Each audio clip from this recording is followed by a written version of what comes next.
Welcome to Ballers and Briefs, Week 3 Fantasy Football and DFS Outlook. How's it feel to be back, fellas? One more time. Good. Back Good at week. it again. The week is finally upon us. Sunday is tomorrow. The weekend is come and gone. And you know what that means? Sunday football, Sunday fun days, Sundays for the boys. That it is. Yes. So first quick shout out. Thanks to everybody in the social media land. We are over 1,000 followers on the X, Twitter, Bless. whatever everybody calls it these days. Blessings. I don't know if that's Elon Musk out there just hitting the button on a bunch of different accounts, but if it is, Elon, keep it up. So, but if not, shout out to everybody that's kept the trend going. Oh. Michigan, big win, Michigan over USC. Real big win. That was a good Did game. Auburn lose, man? Thanks, big bro. Do we know if Auburn lost? Did they? know. I haven't looked. Did you have them beating Arkansas? Yeah. No. Yeah, they did lose 24-14.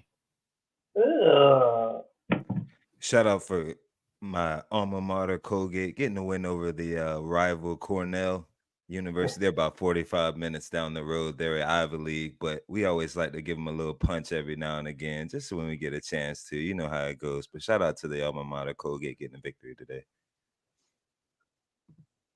Hey, Mr. First Down. Shout out to the Titans fan here. Thanks for the love, my guy. Titans fan. I was a Titans fan once upon a time, between the time the Oilers left Houston and my cousin is a season ticket holder to the Titans. As a person who's a Jaguars fan who sat there and what was that, 99 and had you guys beat us, that was the only team that beat the Jaguars that year in the AFC Championship game. I still haven't let that go yet, so I can't be too friendly, but I do appreciate the support and the love on the podcast. He's a Falls fan too, so Rocky Top. I hear you. I hear you over there. Well, we're all different fans. Hey, that's what makes it. That's what makes it great. It brings us all together. We all have some form of 7 degrees of separation. Of hey, I remember that one time my team kicked your team's ass, or your team kicked my team's ass, or I know somebody that played for that team, or whatever. Yeah. So. Yeah, I took Kathy to see the did. Jacksonville, and we beat them in preseason. I think it was 2 years ago. And actually, just recently, the Jaguars lost to Tennessee last year, which knocked us out of a playoff spot. So, still haven't forgot that one either. Thanks, Tennessee. So, but you know, that's how it goes. That's what makes football great. So, yeah, let's just get straight into the smashing action here. We have a 4 to 5 game kind of main topics tonight.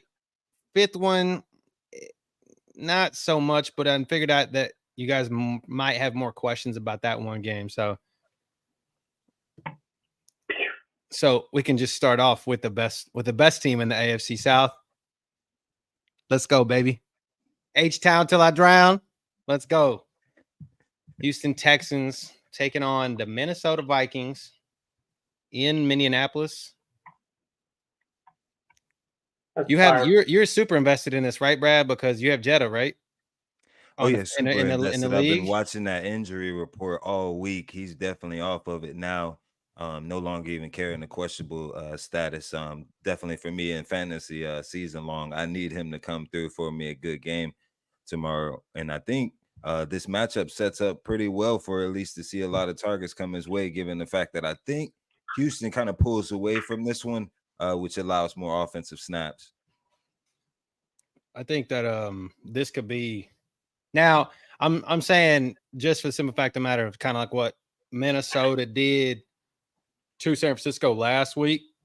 But that's a scary part because what are we kind of used to be? People used to think, oh, we were like a clone of the Patriots, like the Patriot way. Now, so much we're a clone of the 49ers, and it's kind of the same thing. So, are we going to go in here and get shell shocked? What's up, Dylan? What's up, Dylan? Well, we hit the questions at the end of the show, but hang around, hang out with us, and keep the questions flowing, and we'll get to all of them and then bring them up. So, what's up, addicts? What's up, man? I want to give a quick shout out to this guy right here. This guy is a true like social media sports fan wizard here. Like he's been driving the train, giving us shout outs, retweets, likes, all Appreciate the love. love. So we And to all we the love you. fans, We love you, all the man. So viewers. thanks for the love, dude. Yeah, this game had like a good, projected total for DFS purposes, but I don't know if I'm going there. At least going there heavy. Y'all have what seems to be right now the number 1, number 2 rush defense. So not looking at any running backs on Minnesota, and just from like defense versus position looks, y'all are pretty solid against the wide receivers. So Brad, I don't know how well Justin Jetta is going to do for you. Who does have a good spot here, though, is Dalton Schultz, and I don't think he's going to have high ownership. Just some quick injury stuff that's pertinent here is Joe Mixon he's doubtful with that ankle injury that he received last week during the Bears game due to the hip drop tackle. Won't have Damian Pierce as his backup, so this is going to be like a Cam Akers. It's going to make Cam Akers chalk, I think. He's probably chalk just because everybody's riding it. But the thing is, most people aren't listening and they're not understanding this. Cam Akers don't catch passes. That's Daria Ungbunwale. Like that dude catches passes. Cam Akers don't, and he fumbles. So that, as a Texans fan, scares the daylights out of me. Yes, he looked great in the preseason, but that was in the preseason against second, third, fourth stringers. This Vikings defense has been tearing people's, apart this season. So I'm not too super enthused about that. And Cam Akers was a Viking last year, and Kevin O'Connell has probably been talking to Brian Flores, and Brian Flores remembers running against him and practice and stuff. So I'm not super enthused. Running back tomorrow right now, man. Juice Scruggs, our center, is questioned with a groin injury. Phil's favorite injury, the groin. Safety MJ Stewart with the questionable with a knee, and then on the Viking side, Jordan Addison is out one more week with an ankle injury. Ivan Pace Jr., one of the linebackers, is out with a quad and an ankle problem, and then Dallas Turner, rookie first rounder, is out with a knee injury. So, what do you think about Tank Dell here versus Nico Collins? Definitely for tomorrow from a sort of a daily fantasy standpoint. Probably get to the ownership, to be honest. He's not owned. Like everybody sees Nico's high owned, so I think that would be leverage against Nico. So probably a good play if you're going. It sort of is a get different play, and even sort of on a fantasy long if you have Tank Dell. I've seen a lot of questions this week. A little bit of a kill 3-pack. That would be sort of my pick. Definitely is Tank Dell, just as a sleeper, a little get different. He's been a little quiet, but as you talked about all the time, Cody, sort of you see that chemistry between him and Stroud, and sort of he's looking towards him on a lot of given plays. Now I don't know, how much Stephon Diggs is going to continue to kind of eat away at that share, but sort of as a different play, I definitely like his odds against the Vikings defense tomorrow. He's owned more than Stephon Diggs is, just because of the simple fact that no matter he's cheaper. That's why. That's the reason why. And they feel like people are looking for like that one chance that he's going to blow up, and they felt like this could be that game where he might blow up. But I've seen a lot of questions this week. About will Tank Dell? Should I trade Tank Dell? Should I get rid of Tank Dell? Is he worth it? Like, or should I start him? Should I not? And I think he's one of those guys that, yeah, obviously he's kind of been pushed down the pecking order, but I think you got to remember, Stephon Diggs and Joe Mixon are the two brand new shiny toys. Nico Collins is always going to be the number one. I don't care what anybody says because he's had that chemistry already with CJ. Stephon Diggs is just a shiny new toy. He's been a Pro Bowler. He's been, I think, an All-Pro in his career.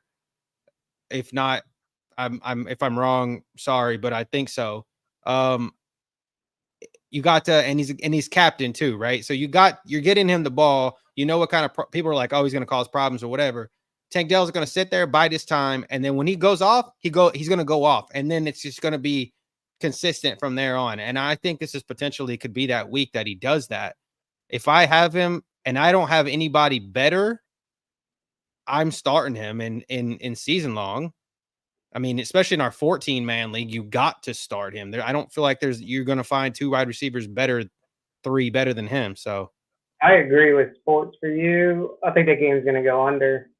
I don't see this being a high-scoring game like they have it as. And by the way, to be honest, Diggs is the leverage off of both of them. Tank Dell and Nico Collins are pretty much very close in ownership. Hey, Dylan, we'll get to the trade question. We're going to get all the questions at the end, like at the very end. But like I said, just keep them in the chat, and then as you think of them, and then we'll answer them how they came close to the end, just that way, so we can kind of get through the set that we've got. Unless you got something specifically pertaining to the set that we're talking about right then.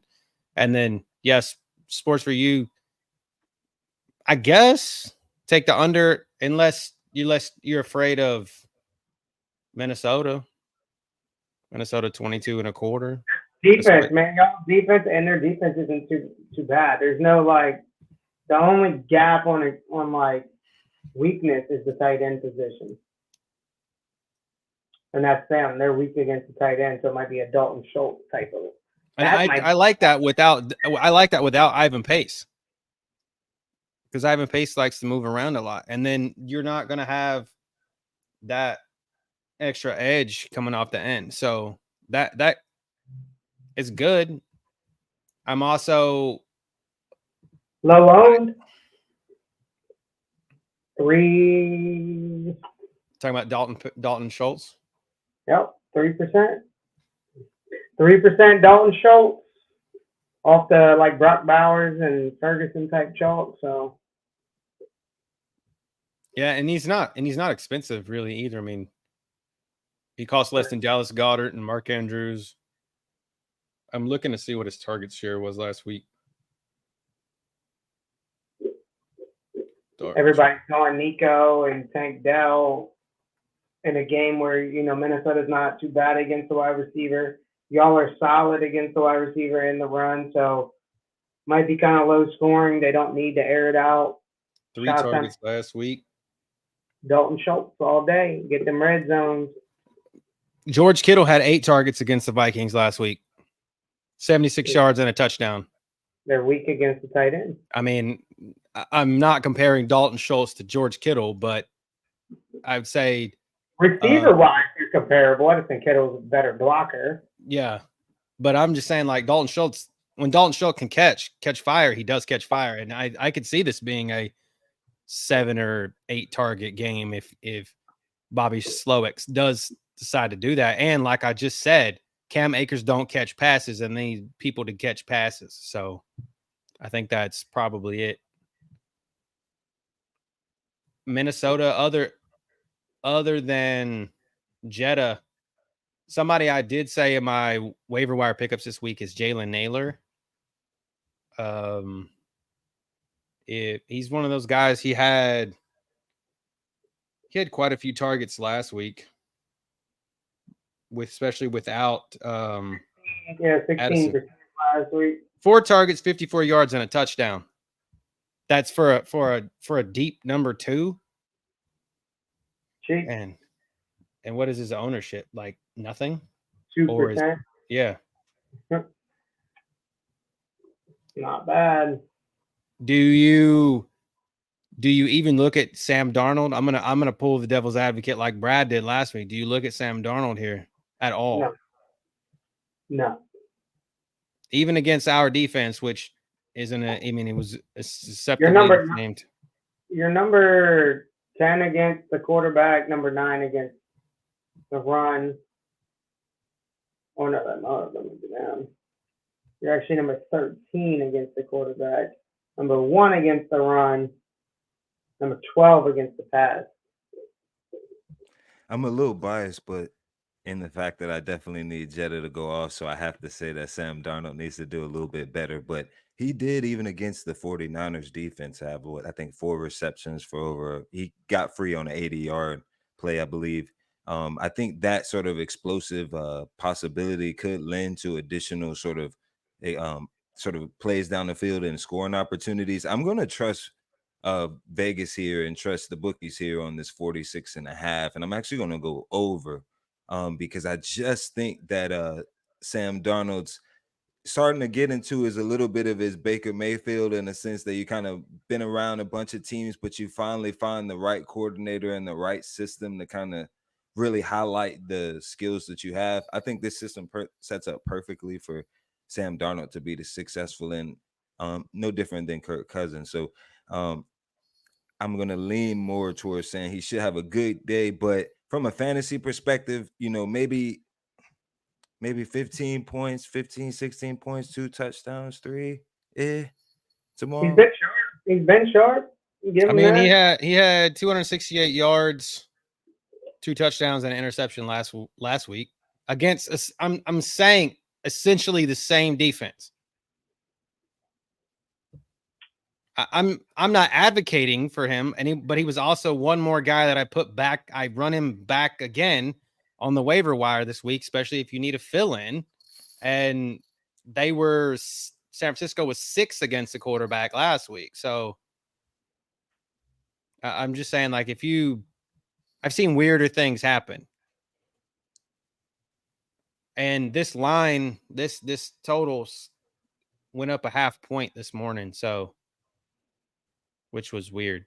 It's 46 last night. It was 46.5 today. So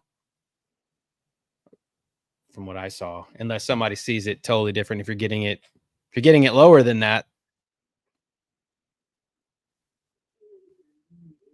So I'm going to be I got to be biased to say the Texans win here. And I think that they cover that 24 points. I've got to. I need the Texans technically to lose here for the Jaguars to have any hope. So I'm going to have to unfortunately say that the Vikings are going to take the W here. I need that mojo. But from a sort of realistic standpoint, I do see the Houston Texans just seem to be on fire right now. CJ just seems to be in the bag. He's playing the best he can play. So from a realistic standpoint, most likely Texans take the W. How about you, Phil? You can be tiebreaker. Yeah, I gotta go Houston. Favored on the road, 1.5. I do think it's under though. Sam Darnold's been sharp, CJ's been sharp, but I think the defenses here, show up. Usually in the closer spread games, they're a little closer played. So see maybe like a 21-17 type finish. What's up, Garfield Dad? We'll hit that question at the end, buddy. But that's a good one. I like that one. PPR. That is a good one. That is a good one. I'd play them both. Ooh, put one in your flex. Depending on, if I remember seeing your roster right, because I think you sent the other night. So refresh my memory. But let's hop to the next one. This is just These are just biased games. Like now, I need the Jags to get in one of these high scoring games, Brad, because that's not gonna happen. Trevor Lawrence is dog shit. We struggled against the Browns defense. You can be biased here. You could be. Oh, I'm definitely biased here. Biased here. Who that? You got Philly. You roots from Philly.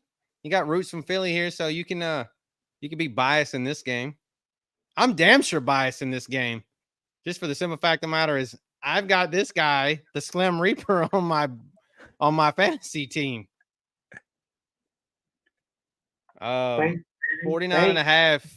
Saints have been on fire. Scored what? Haven't scored less than 40 in 3 straight games going back to last season. Derek Carr. Injury? What's Derek the Carr injury looks on this like one? a fucking genius. Y'all see that he got fined for doing that dance move? Yeah, 14,000 or something like that. That's bullshit. It was stupid because Let him play. because NFL, he did the Michael Jackson crotch thrust. Man, what the hell is that? Philly Super side. Super Bowl's in New Orleans this year, right? Yeah, Texans Saints Super Bowl. If it happens, Ballers and Briefs will be there. Just so y'all know, mark it down, stamp it on the calendar. I will be there. 100% be there. Maybe even some front row type shit, depending on how crazy those tickets can get. Philly, AJ Brown, obviously out with a hammy. CJ Gardner-Johnson, which is a revenge game for him, kind of in a way, because he was CD Deuce over in for the Saints back in the day. Questionable with a foot injury. And then for the Saints, Will Harris, safety, questionable with a shin. Taysom Hill, questionable with a chest injury. DeMarco Jackson, linebacker, questionable with a calf. A.T. Perry, number 3 wide receiver, questionable with the illness. And Kalen Saunders, defensive tackle, out with a calf. And Landon Young, one of their tackles, questionable with a foot injury. So a little bit beat up, but it looks as if A.T. Perry was full practice on this weekend. So, and then the other 3 questionable guys were limited at practice. So you have that. But I feel like it all points to this guy right here, AK. I don't think he'll do what he did last week, but not 4 touchdowns. No, absolutely not. I don't see how Philly stops him. But I feel like you can't count. I mean, I feel like this is the resurgent of the year of Alvin Kamara. A lot of people are starting to write him off that he was getting older. He was on the decline. Last year wasn't that great. Taysom Hill and Winston were harvesting his run. So it wasn't that he wasn't great. It was that the amount of times he was running the ball or getting red zone touches. Your offensive coordinators was just fucking dog shit. Like literally the offensive coordinator. And then you bring in I'm going to keep pounding this, is that Clint Kubiak offense. It's just great. It's just a great offense. And it's been around the NFL for years. And it came from the Mike Shanahan tree. So Mike Shanahan, Kyle Shanahan, Gary Kubiak, Clint Kubiak. It's the same offense that's killing the NFL right now. Like it's literally the stats we talked about on Wednesday, less passes, more runs. And the NFL is kind of moving back towards that in a weird way.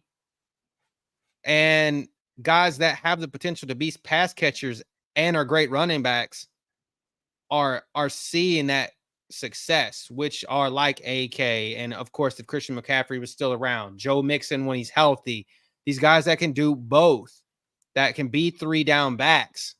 That's what you're seeing. And that's why these guys are excelling so much, is because why you're seeing so many runs is because they can leave them out there during the passing game and they don't really know what's going on. So everybody's used to getting beat through the air. And that's why the run game works so well. And this style of offense works great for Derek Carr because it gets him on the move, kind of stretch runs, play action passes. I mean, DraftKings has the Eagles at the 30th ranked defense against the wide receiver too. So I think they've been getting gashed. It's not. They've always been bad in this last few years of them being a good team. They've just been really bad at the pass. Yeah, the question here. The one year where they went to the Super Bowl, they had a really good pass rush, would help to kind of mask some of the issues they had on the DB front. I mean, Drake London went 6 for 7 with 54 yards and a touchdown against them. Obviously, it was late in the game, but there's that. And I think Olave's better than London. So there's Shaheed. Don't forget about Shaheed. no, I'm not saying no. I'm just saying like as a number one, I think Olave's a better. And Shaheed is shown recently that he's a better number two than Darnell Mooney. Without AJ Brown, I think that the Eagles go back to sort of the tight end here, Dallas Goedert. Watch out for him tomorrow. The last 2 games, he's had 5 targets. He's caught, I believe, 4 of them and 3 in the last game. Just having 5 targets in a crowded room, where you have a Barkley, where you have a AJ Brown, where you have a Smith here, that's still a pretty good chunk amount. I think that goes up a little bit, maybe to 7 or 8 targets, also potentially some red zone targets here tomorrow. I just think that this matchup is more friendly towards that, kind of run the ball and go with the tight end pass over the top here off of a play action. So just a get different pick tomorrow. Watch out for it. I agree. I think we've been gashed in the past by tight ends, and AJ Brown's out, so those targets have to go somewhere. Everybody's all over Devontae Smith because he's really the only one out there besides AJ that's catching the ball. So if those targets got to go somewhere, it's going to be Dallas Goedert. He's definitely somebody that. I mean, last week, Schoonmaker, obviously, we said to go to Schoonmaker. He was 6 for 6 for 43 yards, six receptions on 6 targets for 43. Juwan Johnson or Foster Moreau. What? Juwan Johnson or Foster Moreau. I'm saying against the Dallas. I mean, obviously the Dallas wide receiver against New Orleans. So that kind of like a credit to Dallas Goedert is what I'm saying. But, and then on the other side, who did they play? Pitts. What did Cal? Dude, Foster Moreau has got more targets than Juwan Johnson on the season. A bigger target share. Neither one of them got anything last week. Kyle Pitts went 3 receptions on 4 targets for 20 yards against Philly. I mean, yeah, they're not that bad against tight end. 13th. You know, they're weaker in other spots. Let me see some. Or they're no. He's more owned. Foster Moreau's owned more than Dalton Schultz is. Yeah, they're 11th.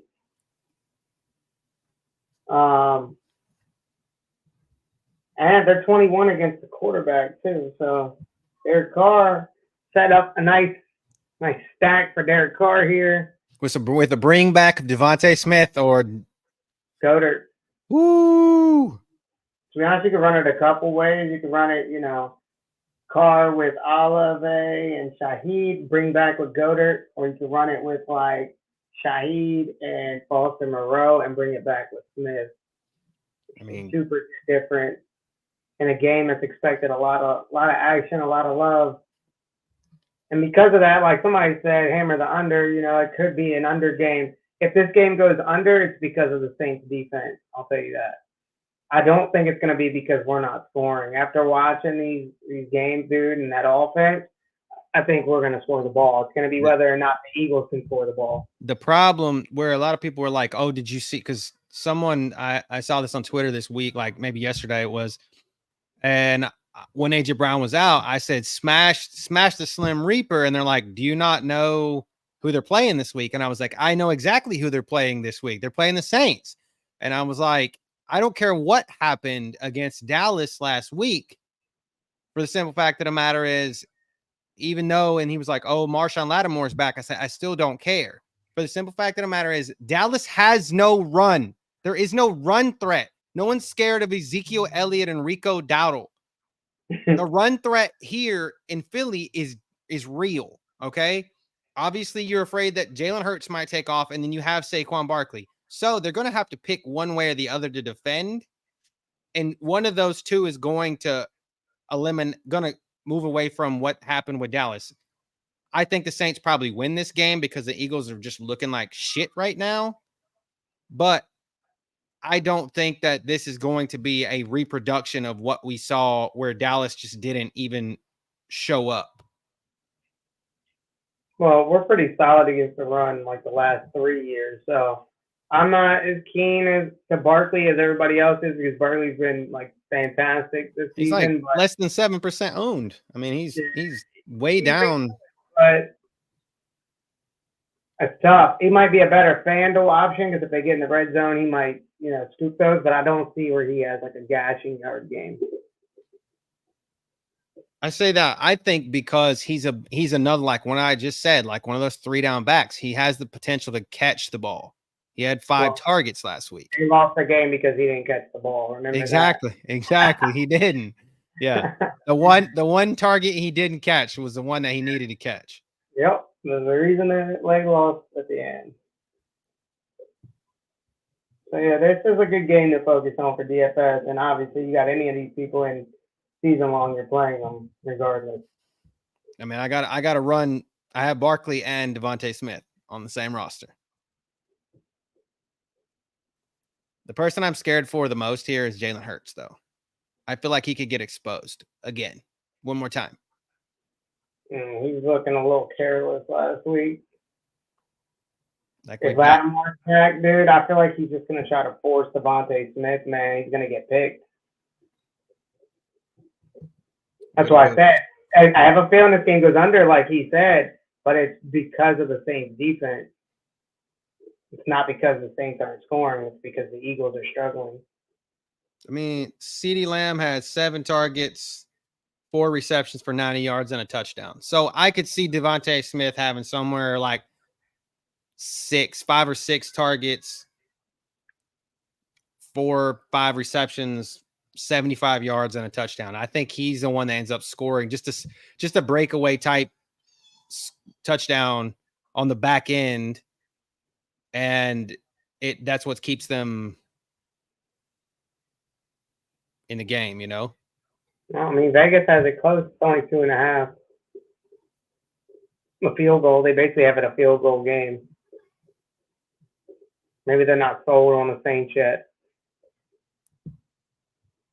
I mean, in 26, I mean, they're the second highest team total. Yeah, the Lions are the highest team total. Yeah, 27 and a quarter, 27 over a little over 27. But I think the Saints. I think this is going to be one of those games where Derek Carr can finally put his stamp on, like, okay, this isn't a fluke, This isn't I'm better than what people have given me credit for. I always played in a terrible situation in Las Vegas, and then last year I had a terrible offensive coordinator, and now I have the chance to popped off in the dome, and now we're back in our dome. So I see a little bit of the old Drew Brees, where like we were just dominating in domes, and then when we had to travel anywhere outside, it fell off. So for purposes of not having to worry about that, we're still in a dome, and I expect the Saints to go out. But I'm biased. But I'm thinking, like, I can't remember the last time when I ever saw a Saints like over under that was this high. Like I felt like, I mean, other than this season, right? Like I can't, maybe when Drew Brees was still playing, maybe a year before he retired. Yeah.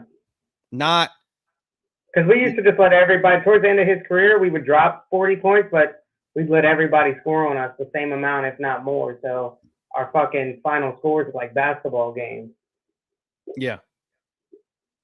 Or unless it was, I mean, your defense was decent, but it was never great when it needed to be. Fucking horrible.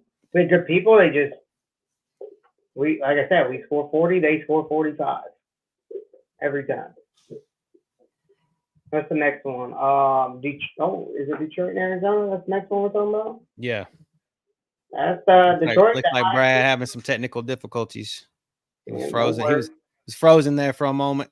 Like Detroit is the highest team total on the slate. I like this game too, man. It's tough. I would say this is a good week for mass entry DFS. Oh yes, absolutely. can't go in here and make like 2 lineups, man. You gotta get exposure to these 4 games, 5 games that we're talking about, and kind of mix up your player pool, and that's gonna be your best bet. Because like Murray could be, you know, the nuts QB, could be Goff, could be Carr, could be Hurt on some crazy shit. Hurts just takes all the TDs and is, you know, it's a shootout. I mean, 51.5. That's a good score. And I feel like they're shorting the Cardinals here, though. I feel like this should be. I think it'll go higher, to be honest. Should we? Oh, this guy asked a good question, Phil. This is a good one we can ask. Buddy, should we mass enter single entries too? Should we mass? Oh, I was gonna say, I thought you were literally asking multiple like actual for real question. Man, I guess it could be, in a sense. Maybe not. Going off his next comment, I was like, okay, well, no, but I don't know what you're talking about there, but there's a lot of people that play DFS that will. I have a lot of friends that do it. They'll fucking put like 2 lineups in, one in a tournament, 300,000 people in it, and another one, another tournament with 800,000 people in it, and they'll be like, "Dog, I can't make no money." Well, you gotta get some exposure, bro. You gotta start mass fucking entering, or put your one lineup in a fucking single entry with not a ton of people. Do like one of those super boosts or some shit like that. There's like ways to be profitable in DFS, and then there's ways to play the lottery, right? You can literally play the lottery with DFS, and your chances are still better than the actual lottery, but, you know, at least you got a better chance if you're going to do that, but you're not going to be profitable. Yeah. Even if you hit one of those tournaments over time, you're just like either getting your money back or, you know, not even that. Yeah, I don't know, man. Yeah, that's where I've made most of my money at, with single entry. Of course, it's because it's a fine line of working a cash lineup versus a full-fledged get crazy silly for the milli type GPP. You know? Yeah, that's just right. Sometimes it works. You hit big one. You hit big one. It happens. Yeah, so, single entry is always a lottery. It's a lottery. You know, it's playing a slot machine, right? I mean, people were there pulling that fucking handle before you, and they didn't make anything. And you walk up, bing, bing, bing. You know? Yeah. I mean, yeah, like you said, single entry is where most skill is at, because that's, I mean, it is, because you're in there because you only get one shot. So are we? Cam Akers is fucking chalk. It's chalk, man. Running back on the slate. I don't like him because he don't catch passes. I don't like him because he don't catch passes, and that's because I'm a Texans fan. So FanDuel probably all right. Half PPR, that's a better take for sure. Yeah. I'm probably gonna have 0 of him on DraftKings unless he's in my double up, my cash lineups. That's a good price, but that's why he's getting the ownership he's getting. So I mean, in a sense, it still matters. I mean, if he scores and he's fucking owned by 70% of the people in your contest, you're not making no money. I don't know how much he's 4,700 on DraftKings. That's why his exposure is so high. People find the cheap option so they can pay up somewhere else and get somebody they want, and have they're expecting Joe Mixon here, and you're not getting Joe Mixon with Cam Akers. I don't care what you think you're getting. You're not. It's not happening. This guy does not catch passes like that. I may eat shit tomorrow, but I'm a Texans fan first, and I've watched this dude. Well, I'm not saying don't play him. I mean, play him. I mean, but at the end of the day, when he scores a touchdown and you went from making $1 to making $1.10, you don't know why, because everybody else has him, and they also got the same points you got when he scored. Yeah. So that's why he works in like double up, head to head. He does not work in the Millie Maker. Yeah. If he's in the Millie Maker, he's not come Not Wednesday night when we talk about it, that's the most fluky dookie shit I have ever seen. You're not gonna be the money maker. So,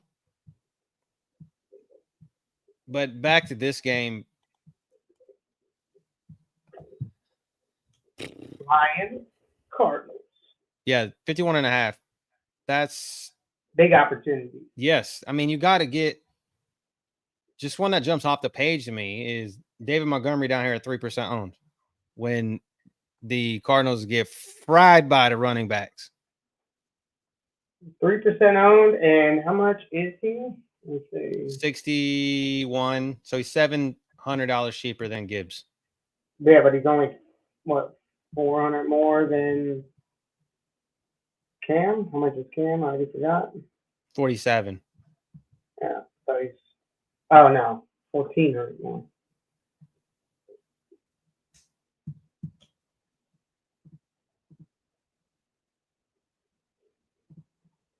DK. Yeah, anybody that doesn't get targets on, you shouldn't be playing on DK because DK is PPR, so you want that points per reception more than anything. You want somebody that's getting the ball. It's a hot commodity. Getting lots of targets as well as red zone opportunities is what you're looking for on DK.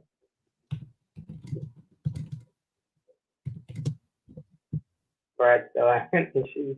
Yeah. But yeah, there's lots of opportunities in this game tomorrow. I mean, David Montgomery's 3% owned. It's crazy. Well, the fact that he's that low, it tells you something.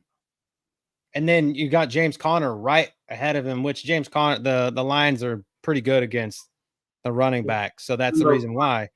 Yeah, number one. Number one against the run on DraftKings. I think it's different on per site, but number one on DraftKings against the run. But Jahmyr Gibbs is 9-10% owned, and David Montgomery's 3%. So if like that's the leverage, and they get different that we talk about constantly on here. So if you're trying to win a big tournament, you fade. You get leverage against somebody like Gibbs, and you play Montgomery. If you're just trying to double your money and have somebody going to be high owned and you don't care, Jahmyr Gibbs. Yeah. I think so too. I mean, it's pretty crazy that, and then the wide receivers only 10% owned for Detroit, Amon-Ra and Jameson Williams right at 10 and 9%. And then Jameson Williams, dude, that's a solid play tomorrow. He's had 20 targets in 2 games. I made a specific note on that. Yeah, Jared Goff's looking for him a lot, and it's because people are doubling the shit out of Amon-Ra St. Brown and Sam Laporta. So like all of the coverage is going to them. Correct. So, and that's another one, right? Sam Laporta has done fucking nothing this year compared to last year. So, is he due for a breakout game? Like, I feel like I'm probably going to play him every week until he does something. If he doesn't do anything, then I just lose out on him all 16 weeks. But I can't give up on him. I feel He's another guy I have in my 14-man season long. He's only 4% owned tomorrow, man. Like, people aren't playing him because he's shit in the bed. But one of these games, he's got to pop out. I say keep playing him until it happens, man. That's what I'm going to do. Let's see. Everybody saw what Colby Parkinson did last week. So Colby Parkinson was supposed to be really high owned, and he had 2 targets and 12 yards. So I think people are afraid of that over anything.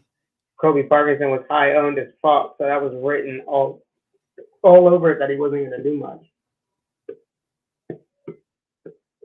I swear, when people are like the highest owned player and they have the best matchup and shit on paper, it never pans out. It's almost like a freebie, like don't scratch him out, don't even play him. Yeah. Who else out here? We're forgetting about Marvin Harrison, who had the stout ass game. I think it's because the Detroit's pretty decent against a wide receiver, and that's why no one's giving him any love, and they don't think that he's going to have that same type of game. I don't think he's going to have that same 30-point game, but that's number one against the pass. Sheesh.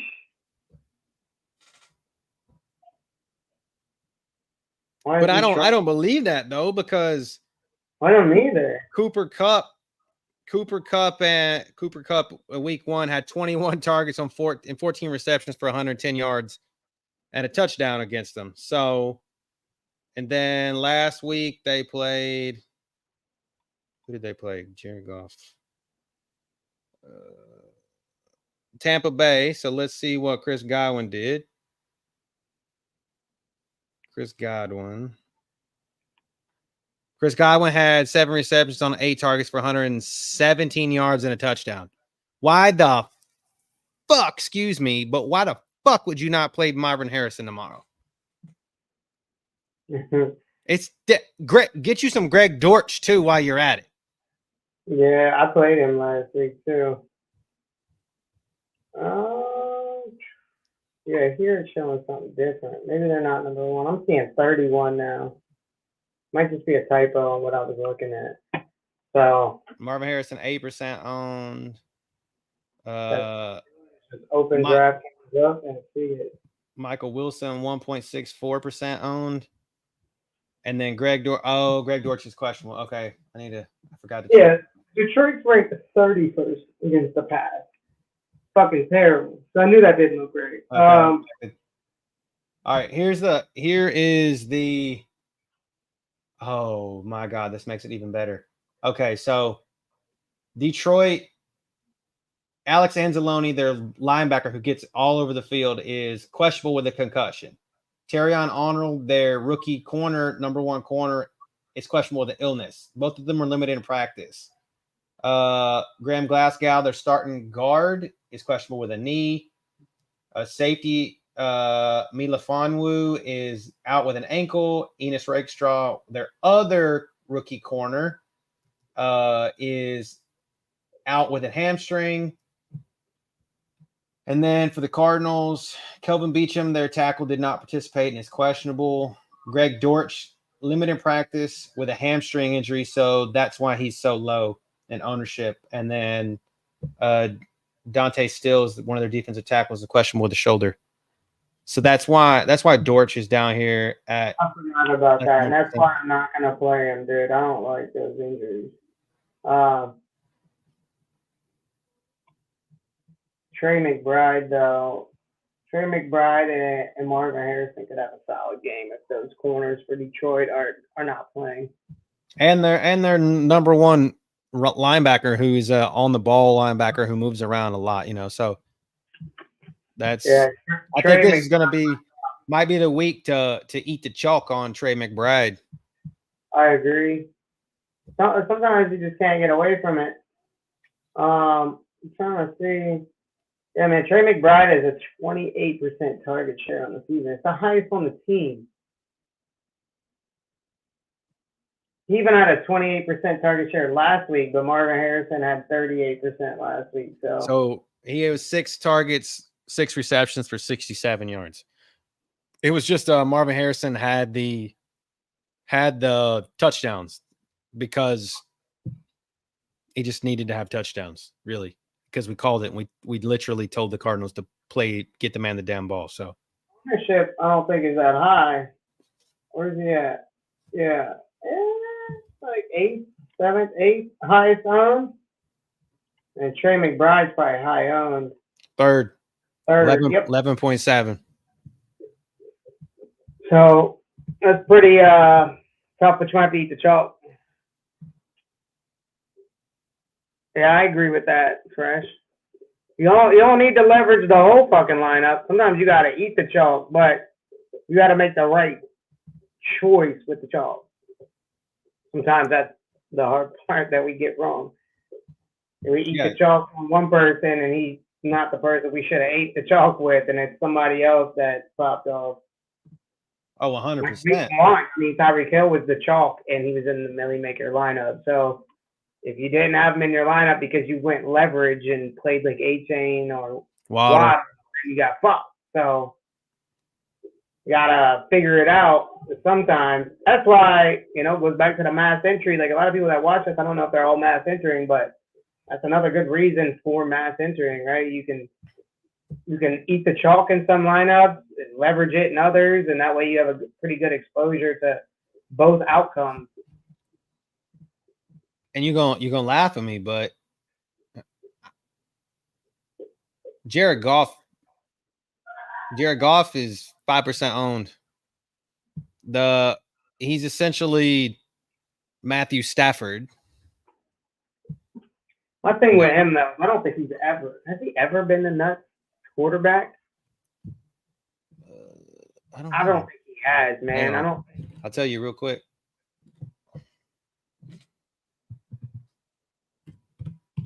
Kind of like. Yep. Week 3, Millie Maker of 2023. Fire up the Jared Goff train, baby. Yeah. Damn. With the Sam Laporta stack. Sam Laporta was eating last year, though, man. That's kind of what I want to see tomorrow. Maybe we see that tomorrow. What if it's two tight end lineup that takes it, like Sam Laporta and Trey McBride, and it's this stack?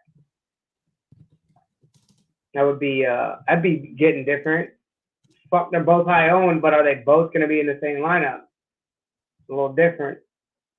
It was funny in week 13 of last season, we see a Sam Laporta, Greg Dortch Millie Maker lineup. Sam Laporta's only been in the Millie twice last season, even though he was though he popped off every fucking week. Yeah. But yeah, McBride is eating, dude. He's eating with targets. That's why he's good for DraftKings. You cannot. Trey McBride was in a Millie Maker 3 times. Yeah, he's the most targets on the team on the season. Not last week, but on the season. Week 10, he was 20% owned. Sheesh.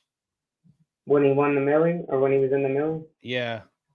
Dude, Mahomes and Kelsey got to figure it out, man. I don't know. Both times he's been in the Millie Maker last season, he was over 20% owned. So literally, he's the chalk. He's the chalk you got to eat sometimes. That dude, just because. And that was back when Kyler Murray was back. Question is, does Sam Laporta eat this week? Or does he shit the bed like he did the last 2 weeks? I'm wondering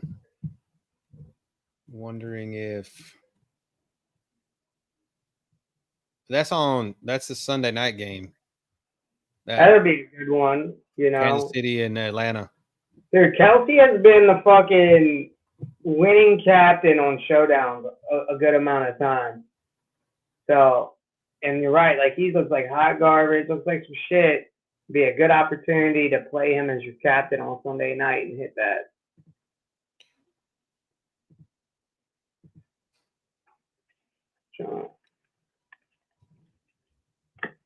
Yeah. Let me see who else in here. Fire up Jared Goff. I mean, somebody that I feel like we're glossing over is Kyler Murray. Also, 30th against a quarterback. Oh no, I'm definitely playing Kyler Murray. In these games where there's like good shootout potential, I think you got to play both sides. You're just gonna have to do it. Play a little bit of Goff, play a little bit of Murray. No, this is a good thought. I know we talked about this at the beginning of the season, but like Fresh does have a good thought here that FanDuel does include the Sunday night game in the full main slate. So theoretically, for that, you could get some Kansas City and Atlanta love here. I mean, that's a but that's a night slate, so we usually don't tackle that. I don't play too much FanDuel. I like PPR, but yeah, man, Kelsey's,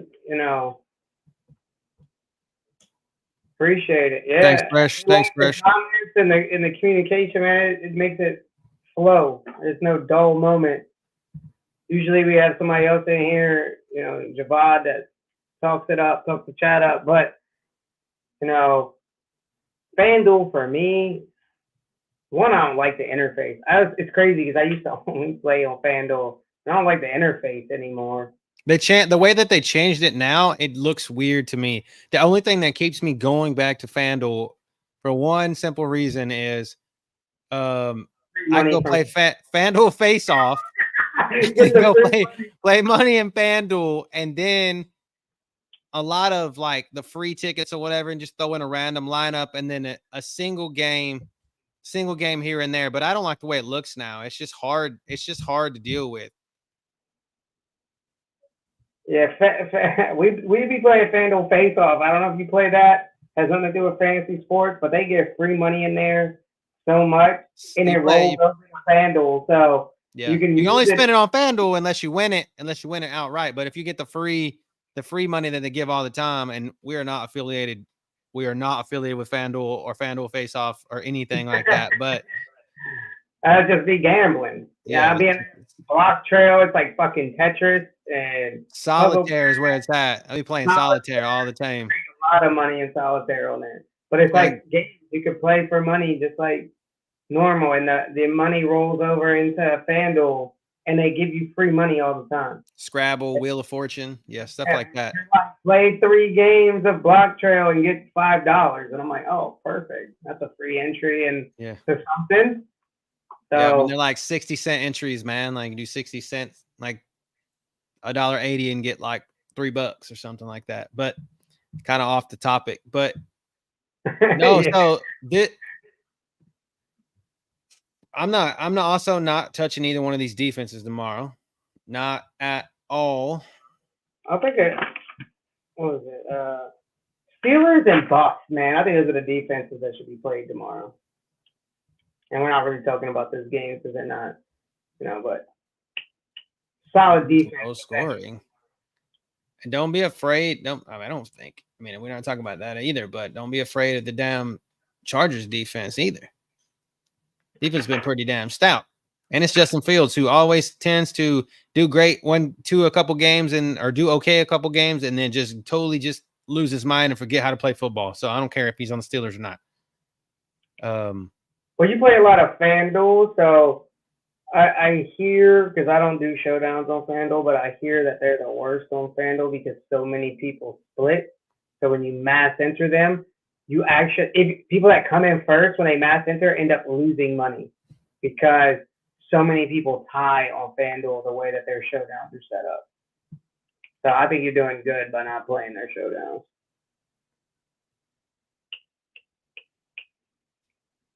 I think I was watching something one time where he said they mass entered the showdown. It was like $20 or something. It cost $3,000 to mass enter it, and he got first place in like the big one, like the Millie, and first place paid out like $1,800 because so many people tied that he lost $1,200. I was like, damn. Okay, Drew, I got you. Back on it, boss. You can go to the next game. I think we hit everybody in this one. Go to was it Dallas and Baltimore? Yeah. Dallas. Shout out to the veteran there, Mr. Drew Davis. And anybody else that's a veteran in the house, let us know. But Drew especially because that's my boy. But no, I do for like 20 years. I think this game only plays to like those points and to a good shootout if Dak is doing good. I feel like it's a 1-point swing. They're giving 1 point to Baltimore here. I feel like Lamar does not eat unless he's forced to, if that makes sense. Like, no, I get what you're saying. Like, dominating these dudes play down. They play down to other people. So if Dak's popping off, CD scoring, they're down by like 14. Lamar's just going to have 200 rushing yards and 4 touchdowns. But if nobody's scoring and they're kicking field goals, he's not going to pop off. I like that question. Who needs this win more? Baltimore does. Dallas can always shit around in their division because the division is just mediocre at best. They just got to beat the Eagles. That's it. The other two are going to beat themselves. But this, I guess the AFC North right now is kind of mediocre too because nobody has. I mean, Baltimore's 0-2. If the Saints beat the Eagles, then Dallas doesn't need to win this game. So it'll just be the Ravens who need it. So I agree the Ravens need it the most. Browns are 1-1. Steelers are 2-0. And what? The Bengals are. They play on Monday night. 0-2. So it really is. I think it's Baltimore to kind of get back in the discussion of where people thought they would be at the beginning of the season, coming off of Lamar Jackson's MVP season. So I don't know, man. And with additions of Derrick Henry and that kind of. Who's favored? Let me see. It's Baltimore by 1. Yeah, they are. So, are they in Dallas again? Yeah. It's in Dallas. So do you think Dallas loses back-to-back games at home? And there's Javad. He did. I got you, Jay. He hit that bet. I got you. Texted it to me, dude. He hit that bet because I showed him a parlay that I hit. I got you, Jay. He actually bet it. I need you to send Phil or me your address. I got you. I'll get you some Ballers and Brees merch. How about that? Because I did say I would send you a gift if you hit that. So you did. He texted me that. I was like, no way you actually bet that. And it wasn't even a sweat. I had to sweat out my leg, dude. Ravens have a guard that's out. Personal matter. Deontay Hardy, the old Saint, calf injury questionable. David Ajabu, one of the linebackers, out with a quad or question with a quad. And Nate Wiggins, their rookie corner, neck concussion, limited in practice, questionable. And then Dallas, Jalen Brooks, wide receiver 4, limited in practice, questionable. Mozzie Smith, defensive tackle, questionable with the back. And John Stevens Jr., another 4th string or 5th string wide receiver, questionable with a hammy. Nothing really injury-wise here.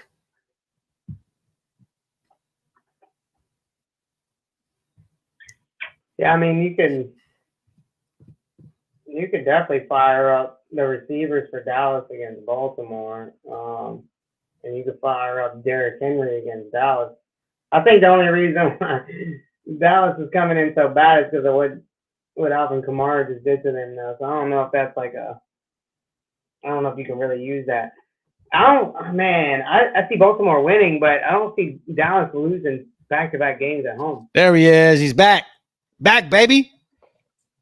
I'm back. Sorry about that, everybody. You good. You good, bro. I want you to answer this question. I want you to answer this question right here. Because I want your take on this. Harbaugh and Big Mike, are they on the hot seat if one of these two teams lose? Definitely Big Mike, just because when you're dealing with the Jerry Jones type who wants to win a Super Bowl now, I can definitely see that being more of a possibility that they'll let him go, maybe try to bring in someone younger, maybe even try to pull a Lincoln Riley or someone like that just to get a sort of a fancy name. I just think that the ownership in Baltimore is definitely more stable. I just can't see, a better coach for Lamar Jackson than John Harbaugh, who is willing to basically throw away his old previous scheme and create a brand new scheme to fit it around Lamar Jackson. A lot of coaches would never want to do something like that. They would want a quarterback to fit into the scheme that they have. So that willingness to be able to sort of sacrifice everything to make it work for Lamar. That's the type of coach you need for the quarterback that you have currently. I know they just reached the AFC Championship last year, so I just can't see them sort of turning it around here, even if things sort of goes sort of bad. But this team is just too good. I just see them definitely starting to rebound as the year goes on. Defense prevails over time. Okay, I think so. I mean, I think Mike has to be on a hot seat for sure, just for the simple fact of the matter is Dallas has such lofty expectations, and Bill Belichick's just waiting there in the wings. And I feel like there's always going to be that spot sitting there next to Jerry Jones if Sean Payton wants it bad enough that Sean Payton would get that. So I feel like Big Mike could be just a scapegoat one more time, just like another coach. They always do in Dallas, you know? I'd be upset if Sean Payton went there. Sean Payton was he was a Dallas coordinator. I mean, he's got roots there. Like literally, like his career flourished. Not how I know him. Before I know. You put the blinders on, but at the end of the day, that's kind of well, you're a saint, man. I don't even like watching him on Denver. Like you're a saint, man. Sit. Come on back. I guess. I mean, it just I remember him as a Bill Parcells disciple, man. He's just one of those guys. Him as onside kick at halftime at the Super Bowl.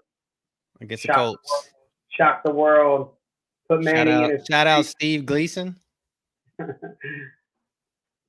Put him in a place. So I don't know. I do know that Derrick Henry is only 4.8% owned. And Kamara just gashed him.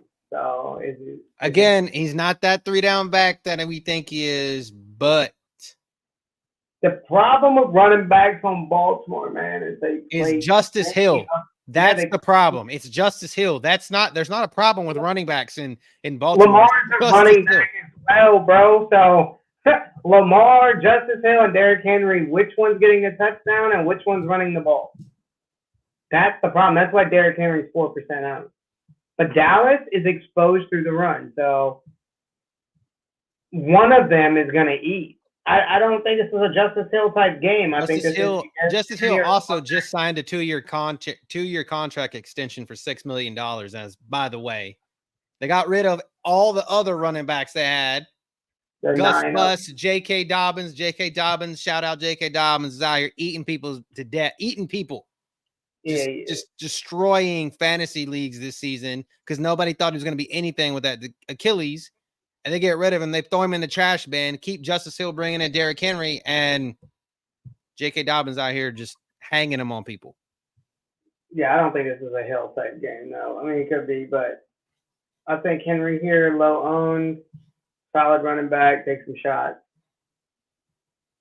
I actually like Tucker in this game, the kicker for Baltimore. I think just to get to that sort of over that 47.5, I think there's going to be a lot of drops actually tomorrow where the Cowboys kind of stop them, and they're in field goal range.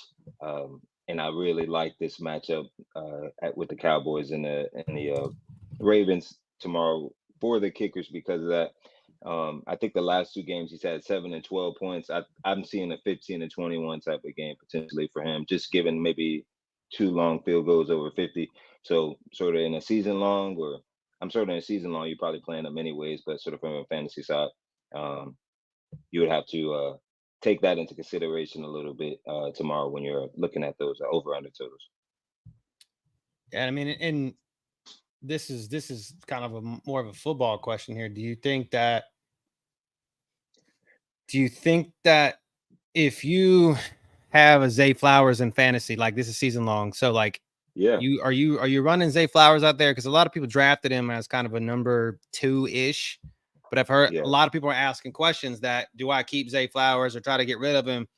And it's always been they're upgrading, right? They're upgrading off of Zay Flowers, which I think that's something that you got.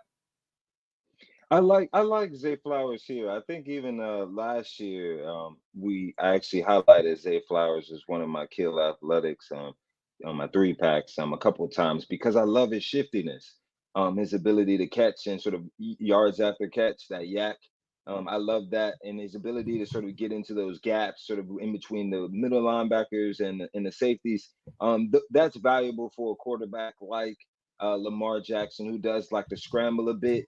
I see Lamar scrambling out a little bit, but also looking to throw. And so this matchup is sort of perfect for a Zay Flowers. Of course, you're gonna go um, with Mark Andrews as well. Even another pick. I don't know if you guys already discussed it or not, but Isaiah Likely We haven't got there tomorrow. yet. This is okay. That's another pick as well, and I'm liking tomorrow. I just think that they're gonna try to kind of load it up a little bit with 2 tight end sets to run the ball, but then do the play action after that. Off of that, definitely given the success of Kamara last week, they're definitely going to try to run the ball. So I always love when you see that, you know that the tight end is coming into play more because of the play action. He's going to be better chance for those linebackers to kind of step up and give him more space. Yeah. No, I agree. I agree 100%. What Phil and I kind of were talking about, this game's going to be driven on how Dak performs. And if Dak performs well, then Lamar will perform well. Like what we were saying is Lamar kind of plays down to his competition. And if he's forced to, he plays up. Like when he seems to play up when he's playing Patrick Mahomes, but other people sometimes he can play down to them, you know? And I don't know if that's a Lamar thing, if that's just a Ravens thing, but we need Dak to be special for Lamar Jackson to be special.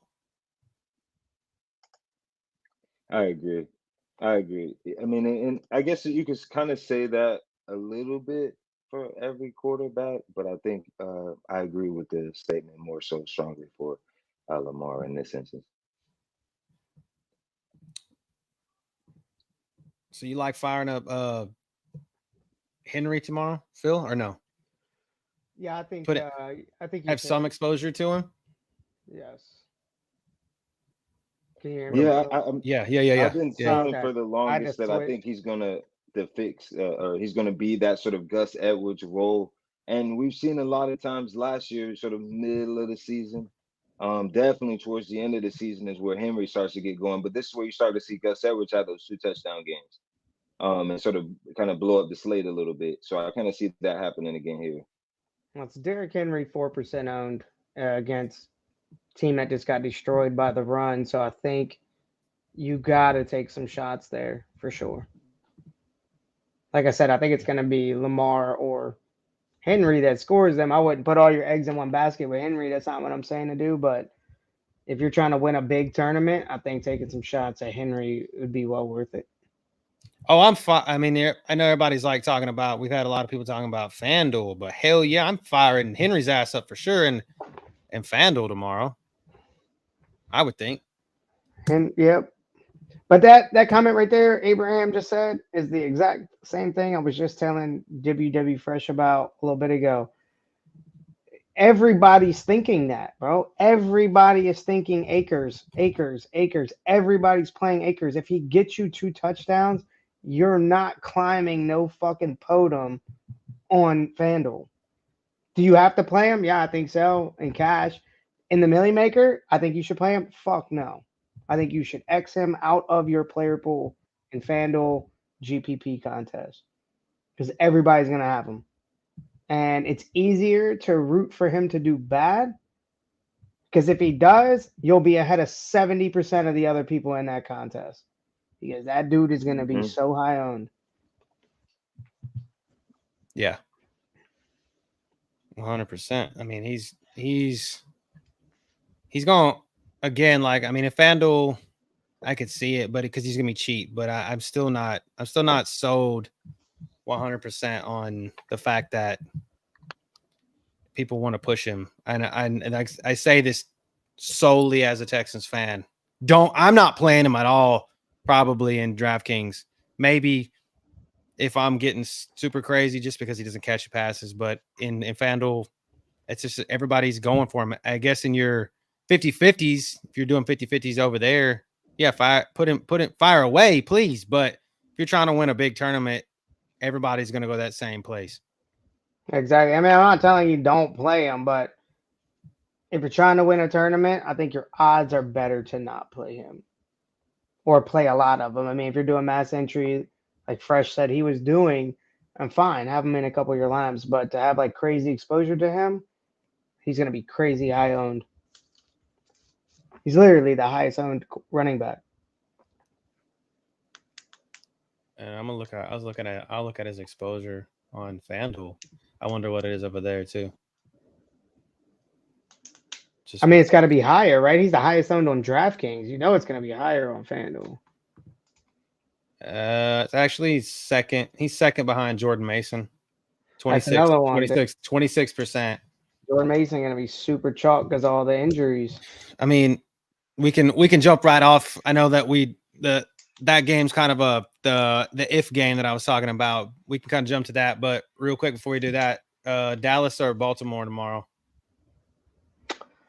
I think Baltimore, but I'm going to go with Dallas because I don't see them losing back-to-back home games. I'm thinking this game goes under. I'm going Baltimore because it goes under. That's why. I think this game's slow, plodding. This is going to be Tom Brady calling this shit and one more time in Dallas. I think this is on Fox. What about you, Brad? Nope, he's lagging again. Give me Baltimore as well. Even though I hate when we all pick the same one because that just kind of throws through the. Well, I took Dallas this time. I also like Baltimore tomorrow. I think that defense plays really well. Tucker gets a good deal of field goal. Oh, you did take Dallas. I apologize.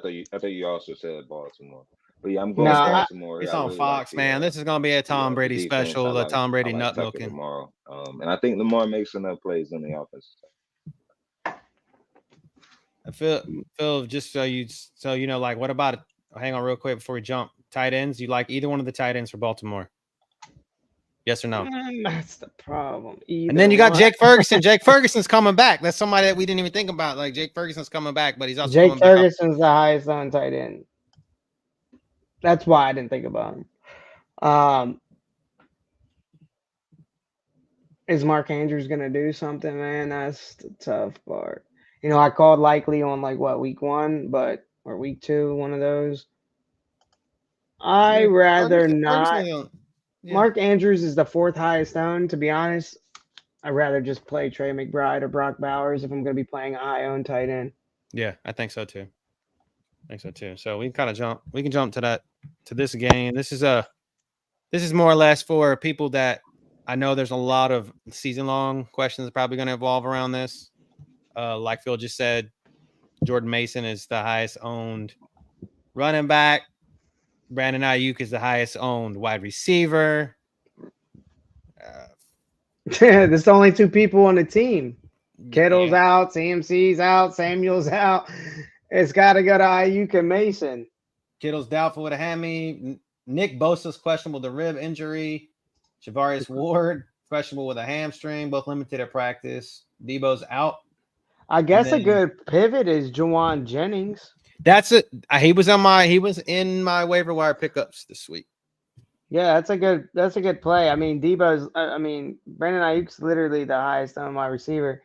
So if you like this game from a fantasy standpoint and you're trying to win a big tournament, I think you go to Juwan Jennings instead of Ayuk. Cash money, baby. Make that money. I mean, he was two receptions on 4 targets for 37 yards last week. And in week 1, he was 5 for 5 for 64. And I think it only goes up from here. Let me see something. He is, he's 36% target share on the season. And no Kittle too, though. That's the thing. Like, without Kittle, who is Purdy going to throw the ball to? That's what I'm saying. I think that's a good play. That's actually a pretty sharp play right there. Might have to write him down. Add him to my player pool. as we go live. He might be a solid flex option also in the season long flex option. Like I For said, tomorrow, if you got to if plug someone in, you got you're some injuries. deep in deep leagues like we are, that's definitely one of those guys that you gotta Yep. keep on your radar, because if you're getting beat up, and then you got guys that just aren't getting targets at all. You gotta look for targets. That's the thing. Look for guys that are gonna get targets. And if they don't catch the ball, that's their own damn fault. But the quarterback's looking their way. That's what you want, especially in PPR leagues. Now, if you're playing in the old school standard scoring, I feel for you. But I'll give you another super sneaky, super might win you $1 million play tomorrow is Jordan Whittington. They put that man in the slot. That's the same roles that Puka and Cup were running.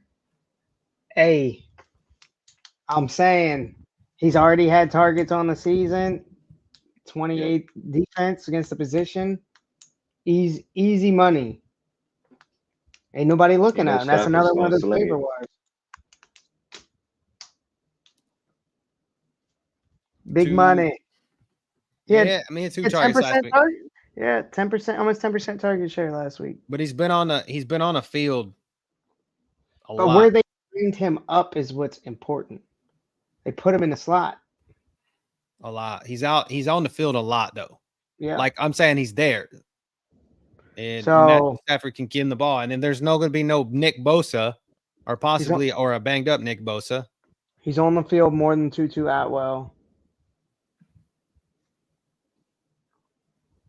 He was actually on the field 50% of the snaps last week. So look for that to probably be like 70% this week. So maybe his target share doubles. One of them's a touchdown.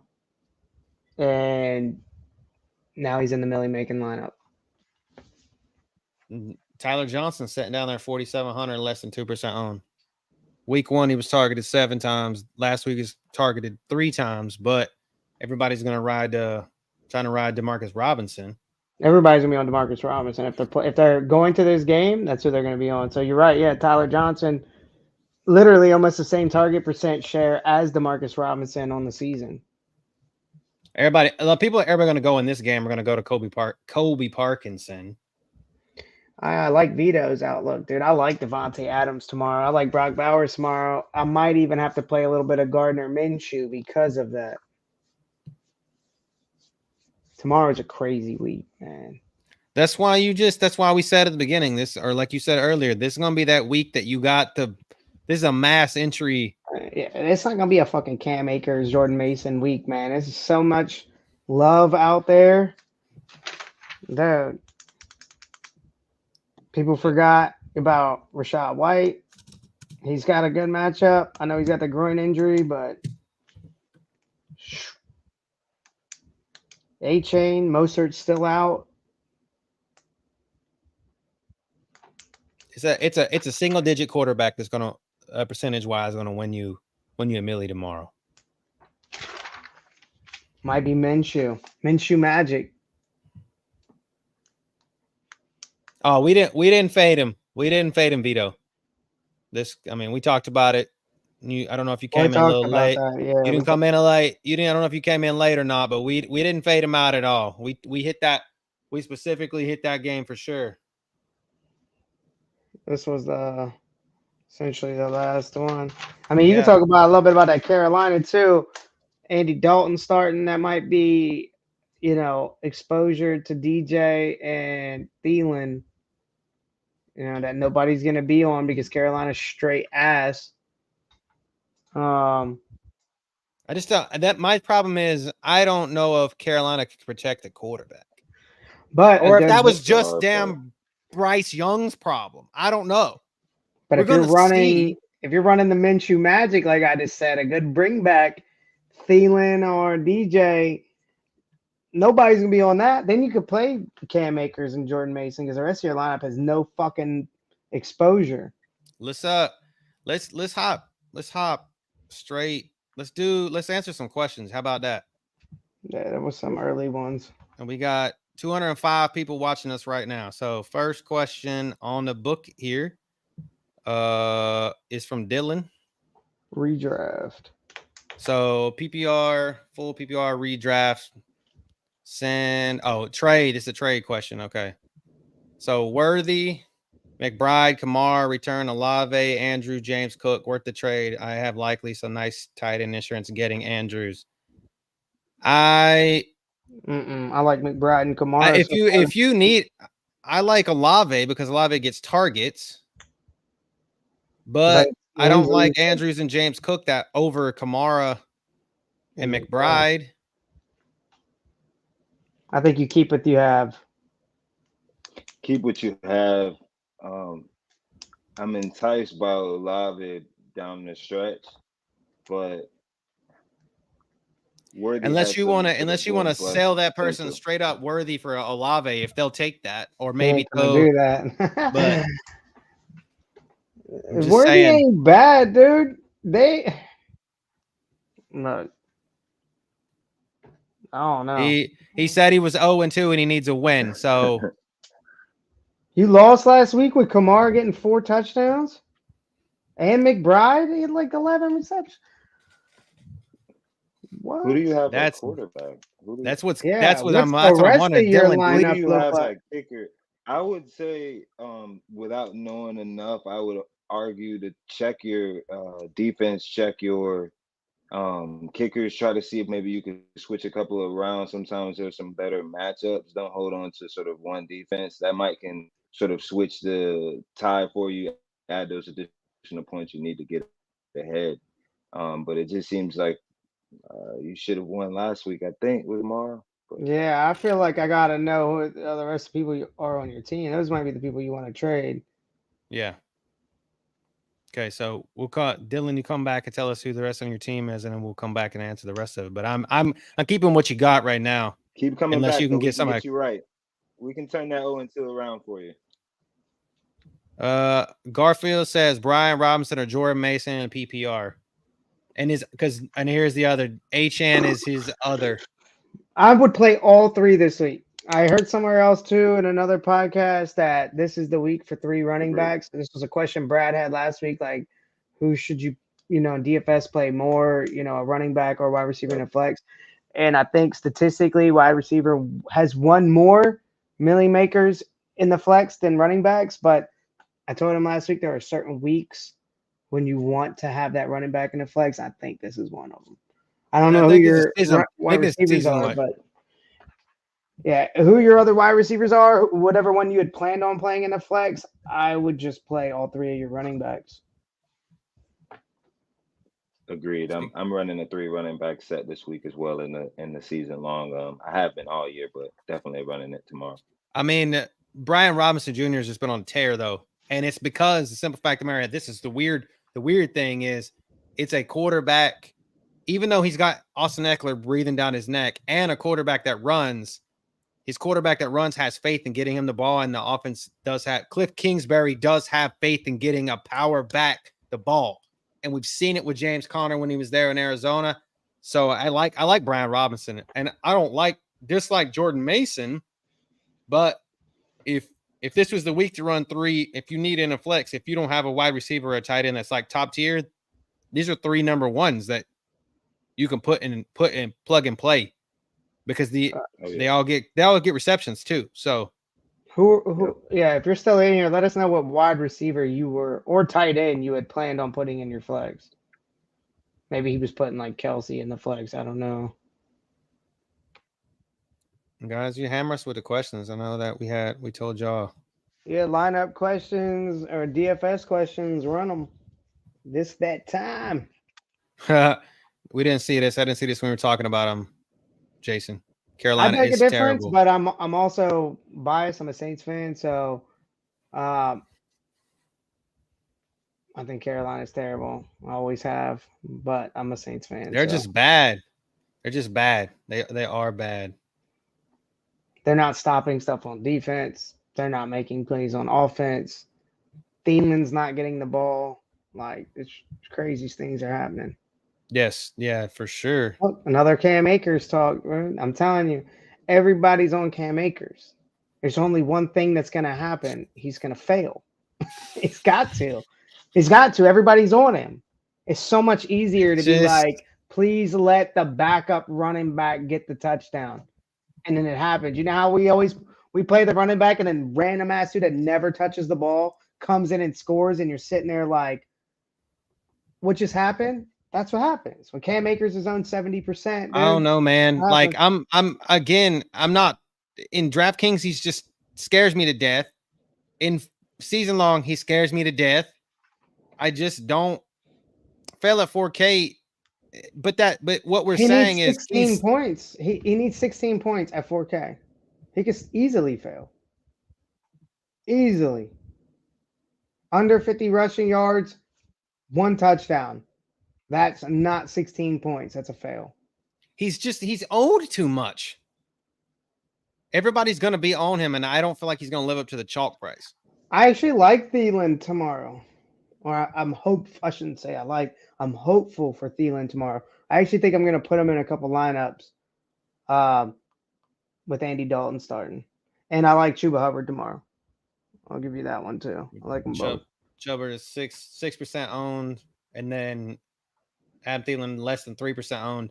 Adam Thielen, the defense, the Raiders defense is some shit against the pass. So if you have to run Adam Thielen, I think I would. It's probably the week to test him out because I played him last week, dude. Nothing happened. Nah, dude. Look, we mentioned it earlier. If a player is extremely high owned and he pops off, you don't make any money. Me and you both going to bed broke. Why? Because I didn't play him, so I didn't win. You played him and won, but you're tying with 30,000 people because they all played him. So therefore, the money on the payout is split between all of y'all. So we still both going to bed broke. I'd rather fade him and hope he shits the bed. So that way the running back that I play pops off. I'm beating 70% of the people in the contest just off the running back position. I mean, that's fodder. You're just filler with Cam Akers like that. And I don't know big ups if you saw him or not. I mean, I'm a Texans fan, and again, he doesn't catch passes, and I just don't see the upside. He has a fumble problem. He's always had a fumbling problem. Look, I like Cam Akers. I'm not going to take anything from him. My opinion is strictly on like DFS and how you win at it. You win at it with getting different. And if you're running him, if you have to run him out in fantasy and season long, I do it because and do it with full frontal that confidence that you're gonna succeed. But I just don't like him with that much ownership and not knowing. And he did what he did in the preseason against bums. Okay, no, I'm not an NFL player. I'm not claiming to be an NFL player, but we know that they are bums because they are not starting every week and they didn't make the 53-man roster. These guys are going to be in the UFL come February. So that's what I'm saying. He did what he did against those guys. I take shots on low-owned people in great game exposure. If you play the people on paper that have the best matchups, that's what everybody's doing, and those are not the people that are winning. They're just not. Take a look every week at the winning Millie Maker lineup, or even we go over it. We go over it every week, and it's always some random ass shit. In your mind, you're gonna think it's random, but it's really not.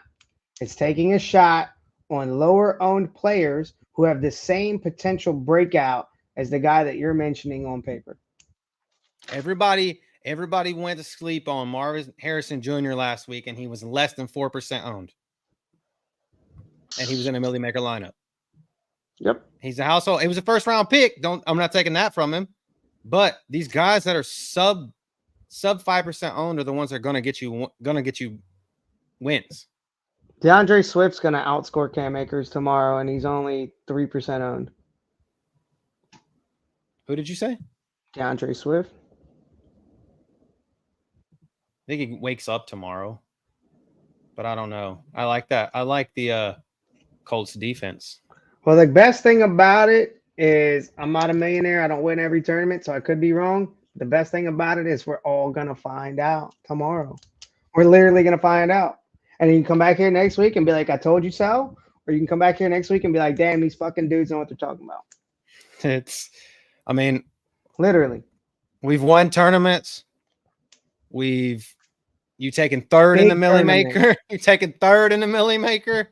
I mean, Big tournament. So, I mean, we and this other guy in here were talking about it earlier. This guy Fresh that was in here. Sometimes you have to eat the chalk. Akers is chalk. Sometimes you have to eat it. You need him in your lineup. But me, I'm not saying he's a bad play. I'm saying he's not where I'm going because everybody else is going there. Cody doesn't like him. You know, DraftKings is PPR. He's not getting reception, so I understand that argument. But I'm not going there because he has too much ownership. So every time he scores the ball, if he gets you 3 touchdowns tomorrow, you're not winning major money. You're going to be tying with so many other people. Okay, this is a good question. Like Abraham's got a good question here. Are you saying what Akers will not get the goal line carries? We never said that. Never said that. Okay, so what we're differentiating here is I don't know if people are splitting hairs or not. You got FanDuel where you care about that kind of stuff. And you got DraftKings where you care about people that can catch the ball. And here, he's 30% owned.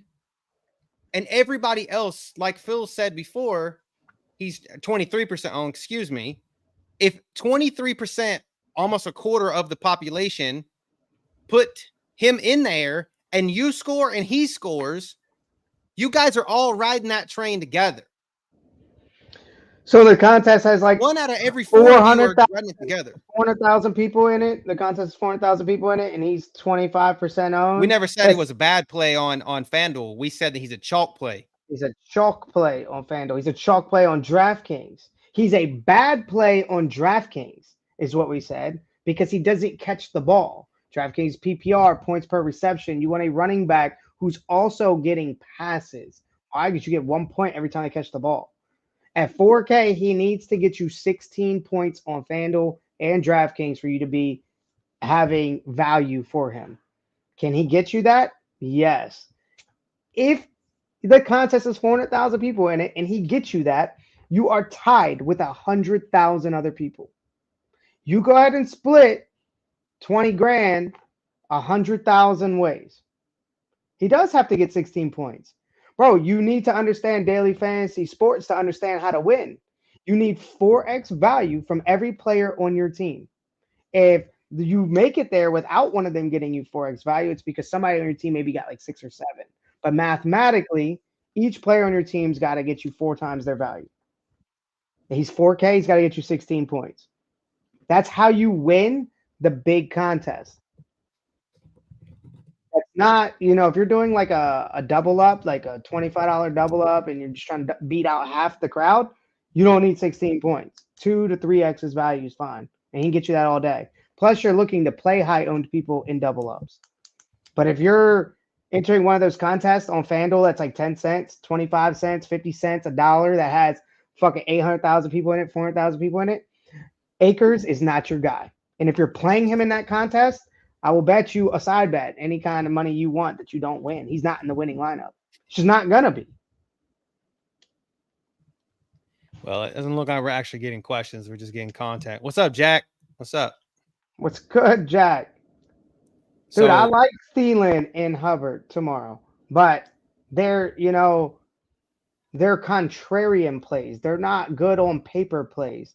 They're low owned and high risk. High risk wins tournaments. Literally. Yeah, this is Serve asked that question. Like, what do you think about Thielen and Hubbard? Yeah, I think they're good go-to. And if that's a season-long question, at this point, this is your tested week with Thielen and Hubbard. You probably drafted him for 8x. a reason. Nobody said 8x, dude. I said 4x. Everybody on the lineup needs 4x their value. If they don't, it's because someone in the lineup covered value for them. Yeah. Sometimes you got to eat the chalk. We keep saying that. You got to eat the chalk sometimes. Sometimes you got to eat the chalk. I said it earlier. Tyreek Hill was absolute chalk. He was the highest owned wide receiver on week 1, and he was in the winning Millie Maker lineup. Sometimes you got to eat it. Is Akers the chalk you want to eat, though? Nah, I don't think so. I mean, last week, yeah, Jordan Mason was 50% owned. He was chalk. Yeah. But he's also a clone, a CMC type clone in an offense that fits directly for him. Cam Akers is not that guy. He's not. It's not even running behind that solid of a line, dude. So, I mean, I'm a Houston fan first, and I've seen it with my own eyes. There's a if he reason goes up, people I like will his go. value. I will die on that hill and say, yes, you guys were right and we were wrong. But it ain't the chalk that I want to eat. He's not that chalk. I would rather go eat chalk on Trey McBride or somebody that's actually going. If you want to eat some Houston chalk, like it might be Nico Collins, you need to eat the chalk on. I don't know why we're sleeping on Minnesota's rush defense. Why are we sleeping on that? They're number 9. Like, why is Akers have such a good matchup? He doesn't. He just has good value. And by value, he needs to get 16 points. He's only 4,700 on DraftKings. I don't know what he is on FanDuel. Is he 4K on FanDuel? 16 points. Either way. Or he's not in the nuts lineup.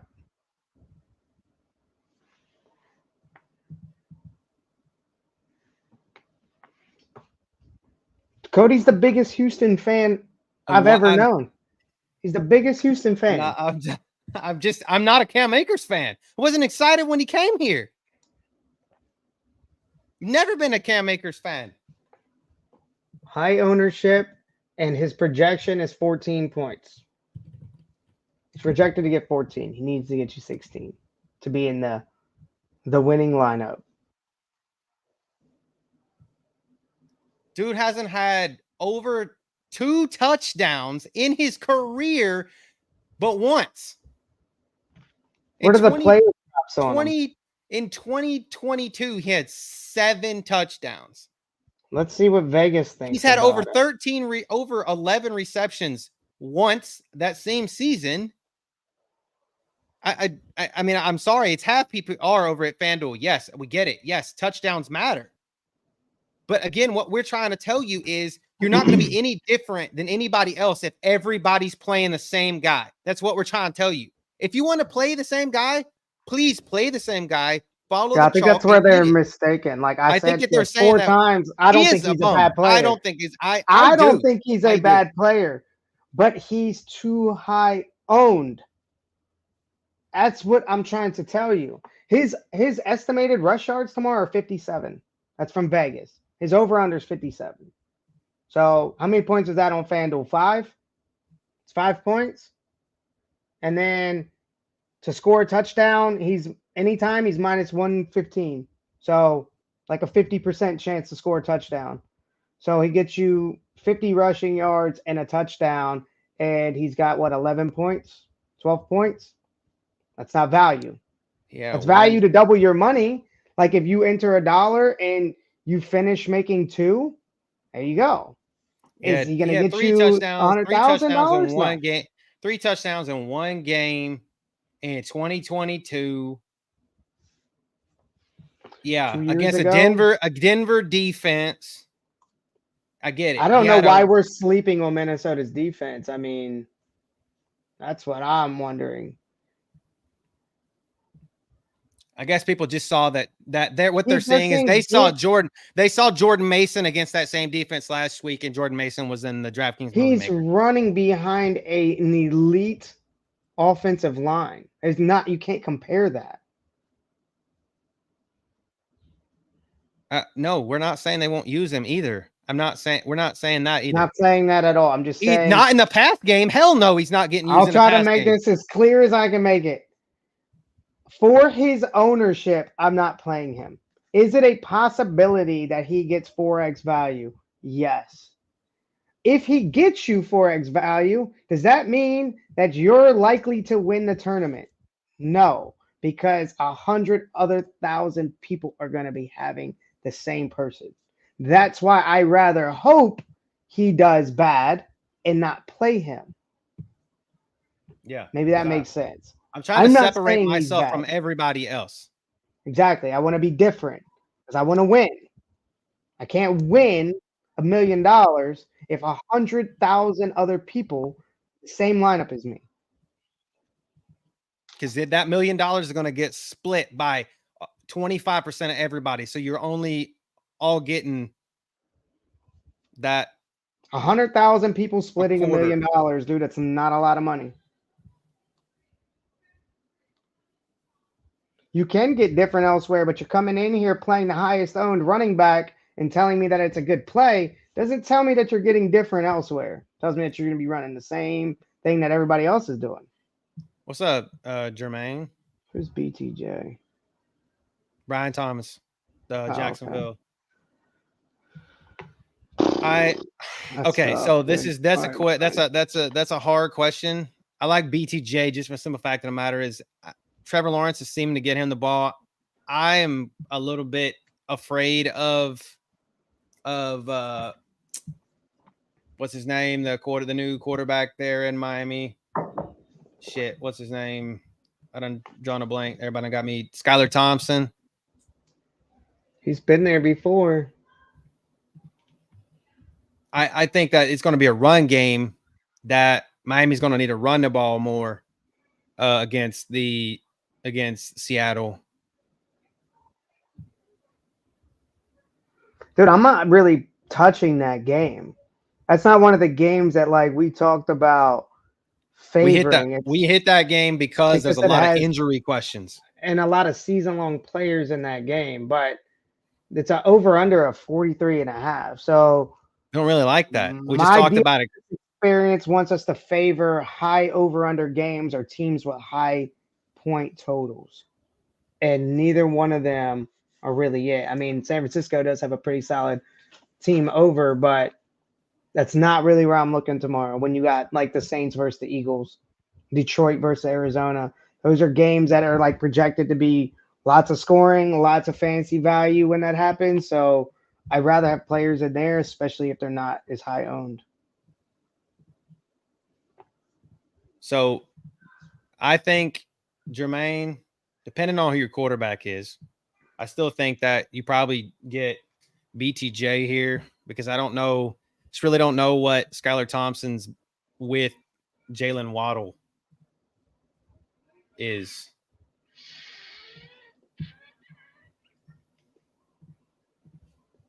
Because Brian Thomas Jr.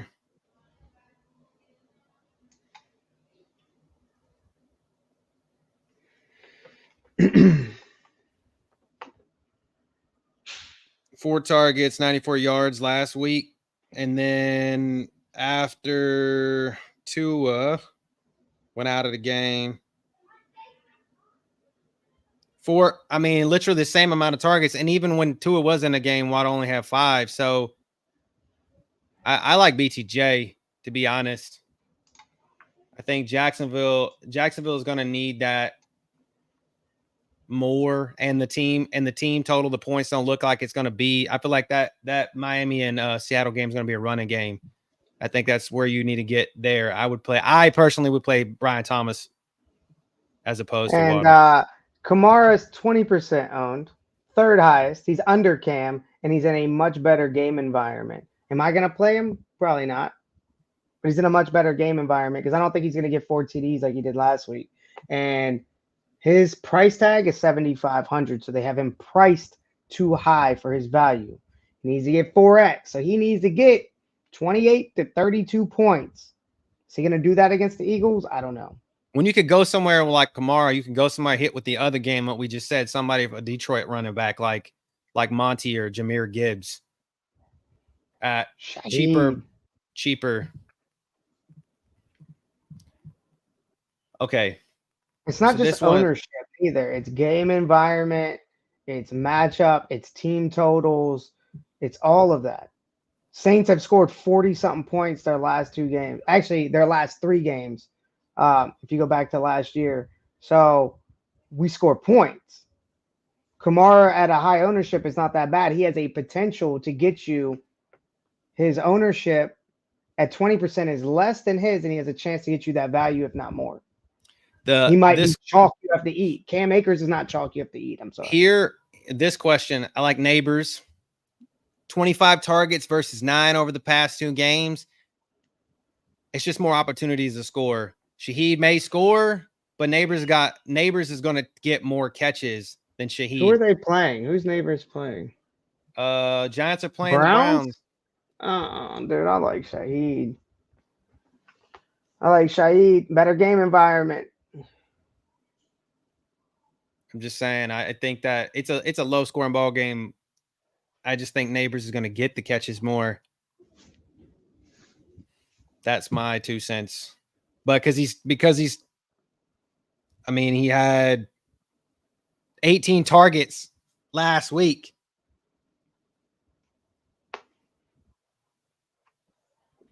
This is number one receiver versus the number 2.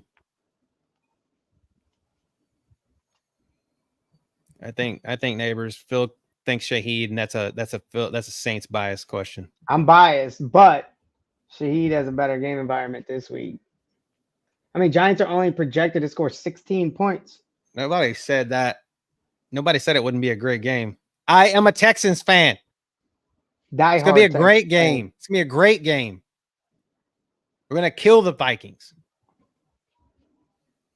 Okay, so you guys got more questions. While you guys are sitting there thinking more questions, I like the competitive arguments though. They're good. They help me make my lineup. I don't know everything, dude. I don't win every week, so there's just certain areas that I'm not touching. I'm not telling you not to touch them. I'm not telling you don't play Cam. And if you do, I'm telling you please, why I'm not playing Cam. We want. Yeah. This is the thing. We have to learn this. We're learning this all together. Like, we've been doing this for a long time, but we're not saying we don't know everything. We both went to law school and we don't know all the laws. Oh, I'm literally telling you why I'm not playing Cam. But what we are saying is what we do know. And if you do play him and you rock and you wreck, please find us on the social media. Send us a copy of your lineup because we want to see it and say, hey, Ballers and Briefs, see what I did? We want to see what Cam did. Throw it in my face, man. We'll find out tomorrow. Never said he wouldn't get goal line carries. I never said that. I said he won't get catches. He won't get. And he's not going to live up to his ownership value. That's what we said. Never said he's not. You guys are. I think he's going to be higher owned than the 25% too. 100%. Tomorrow, like 38+% owned because of the value, his price tag. What's up, Turtles? Dude, that's so hard, Turtles. Like, we were just kind of talking about that a little bit. And Andy Dalton. I like BTJ again here. No Evan. Hit or miss. Christian Kirk doesn't know how to exist. Deontay still. I just don't know if Andy Dalton can get him the ball. I don't know if it's the Panthers are just that bad. Yeah, man, that's tough, dude. We gotta. This is one of those watch and sees. I mean, I think Thielen's target share goes up, and then I've seen other people say Deontay. So this is a wait and see. We played Dalton. Look, dude, we had a friend. I had a friend. I was like last year before he locked Dalton in, and I know he regretted that and said he'd never play him again. He locked him in like 50 lineups, man. He shit the bed.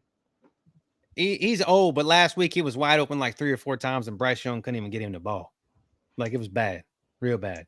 That's what I'm saying. If he get open, man, what was it? Thielen last year was popping. So in a couple weeks. What I was saying is, we told y'all on Wednesday that we're going to give away something. We did a raffle, and we did the owner, the winner, and it is Parlay Ninja. If you are in the house now, the rule is you got to be here to claim the prize. So Parlay Ninja, if you are here, let us know, and if we'll hang out for a little bit and let you and see if you're here, because we want to get. How many people are watching right now? 229 people watching us. Oh, that's a little bit harder. I was gonna put a number on a piece of paper and say, "Give me a number." Because if he's not here, out of 1,000 people, it could be a bunch of people not here. I mean, we got. I put it in. Playing Mason, 49ers deep. Mason's chalk. But I think if you're cash lineup for sure, you got to put him in a cash lineup because everybody else is going to do it. I'm probably going to have Cam Akers and Jordan Mason as my running backs in every single heads up and double up contest I do. For cash. Am I going to play them in the Millie Maker? Most likely not. I got a, what's that? Matthew Stafford. I will probably get different at the running back position tomorrow for like mass entry. Like I said, I'll probably be looking at people like Henry, Charbonnet, Rashad White, Swift, A-Chain. Fresh the defense, you got to think, like, just pay attention tomorrow to the injury report and see if Bosa is actually going to play. I know he was limited in practice, and Matthew Stafford lit them up the last time they played for 307 yards. Only one touchdown, but he had 2 interceptions. So the interceptions could come to play. What's good, Scorpio? Oh, what's up, Scorpio? A lot of people watching, man. I don't know. How'd you draw parlay, Ninja? I put it in into a spreadsheet formula. I just put all the tags of the people that liked, shared, retweeted, subscribed, everybody that I could find up until when the show started, and put it in the spreadsheet formula. There's a lot of people in this spreadsheet. A lot. Can you do it again? I can run it again, yeah. See if it's somebody else that's in here. Is it something you can share your screen and show? Nah, because it's being weird. Hang on. Let me see. Redraw.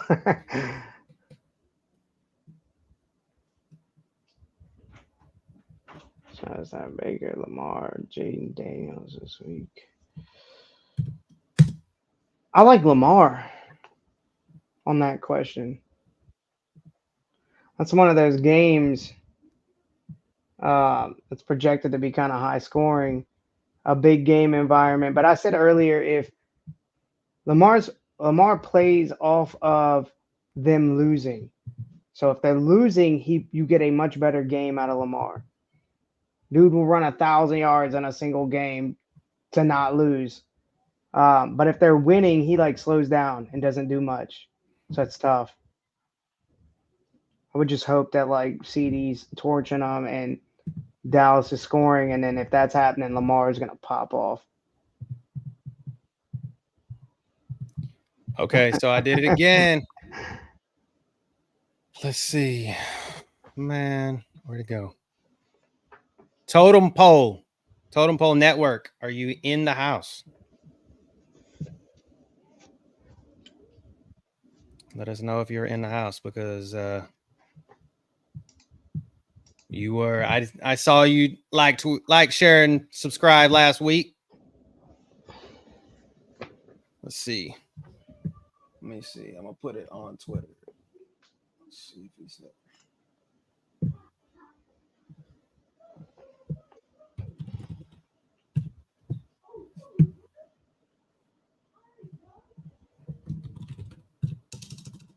Let us know if you're here, man. Like, if you're here.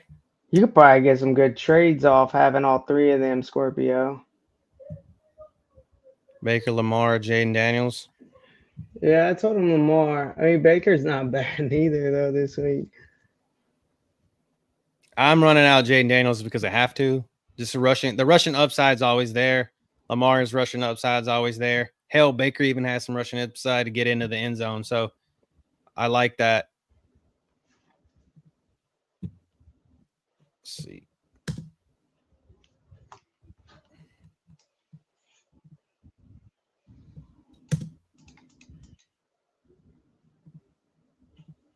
I will give all these people like 1 minute to claim.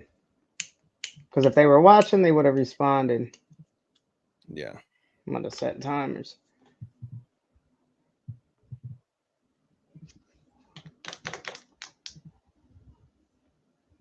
All right. Since that didn't work, sports and stats, are you in the house? These guys, I know y'all out here liking, sharing, subscribing. Sports and stags. Sports and stats. Sports. Oh, that could have gone either way. That's a FanDuel question. Let me see. Oh, give me a second.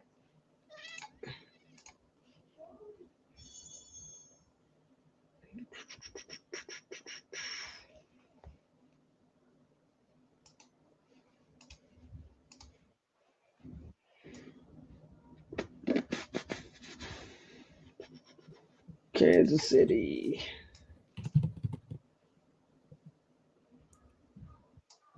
It's got a good matchup.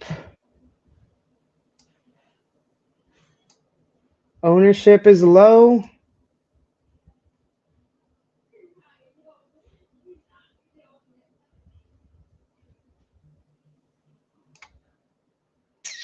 Yeah, I mean, I don't see why not. Kelsey probably a good play tomorrow. Are you talking about season long or are you talking about FanDuel?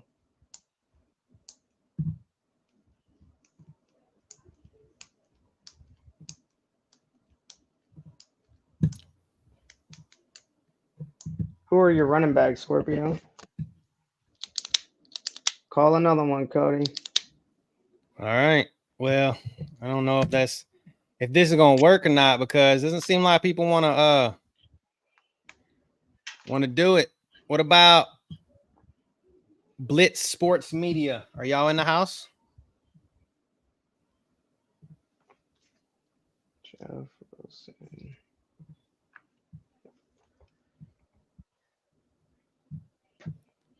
Play Jeff. Oh. I look. That isn't one of the strangest things to work. Isn't A-Chain playing a little banged up? And Mostert's out. So, we've seen it before. He re-aggravates that injury, and then all of a sudden it's JW Jr. Problem with that, though, is I feel like if that happened, Jalen Wright would get us some love, too. It'd be I mean, most are still doubtful. Wilson was on injury report. Was he? Yeah. He had 0 rush percent last week. Jalen Wright had 16%. I'm not a big fan of him. Wright might be taking over his spot. Somebody that does get lots of carries in that game tomorrow, and he's kind of chalk too. Zach Charbonnet. Yeah, he's on my running back list. Another cheapie. All right, Blitz, y'all. Y'all's time is not up. Y'all time is up. Let me see. Doesn't seem like people want to give away, so they ain't sitting around.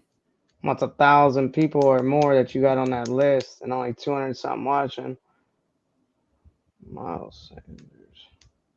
So you guys still playing, dude?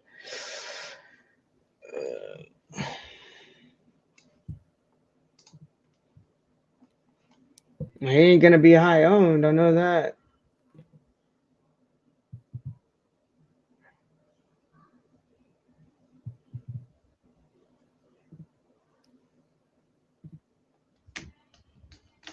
That dude out there. Hey, out there. You're not doing nothing. He behind Chuba. I like Chuba tomorrow. All right, I know this person was in the Dams chat earlier. Sports for you. I know y'all were here earlier. Are you guys still here, still hanging out? I know y'all were here earlier because you had comments. What's up, Roll? This guy, okay, Phil. This guy is a Panthers fan, and he will shit on the Panthers with you. Like y'all got a like bro connection here. Even though he's a Panthers fan, he hates the Panthers. That sounds like Jason, my boy Jason. He be agreeing with me. He's a Carolina fan. Dude, I do. I mentioned that. I just like it from the Minshew side. I like Minshew. I think Devontae Adams is like dominated against that type of defense, or the defense that they run. And then Brock Bowers has been exceptional. So like a nice little 2-stack Minshew with Brock Bowers and Adams. If you want to be extra crazy, bring it back with like Thielen or DJ and win the $1 million. We like Goddard. We like Goddard too. I like Goddard. Yep. I like Goddard. Yeah, I like Brock Bowers, man. He's been exceptional. So a little bit of Minshew magic tomorrow for all the money for the big millie. Crazy thing is, if you bring it back with a Carolina player and it works, sheesh.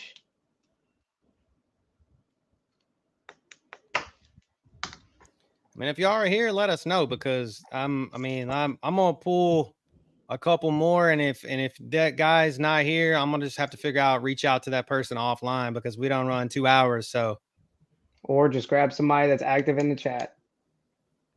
Yeah, I'll put 5 names in the chat in this damn thing, and then go from there. Let's see.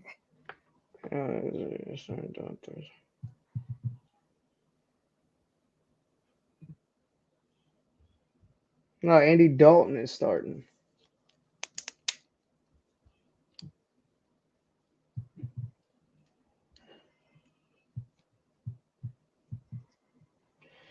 Oh, I know what you're saying. Yeah, man, that's why it's tough to know if it's like DJ or Thielen that might do anything. I mean, none of them can still do anything. It's Andy Dalton, but I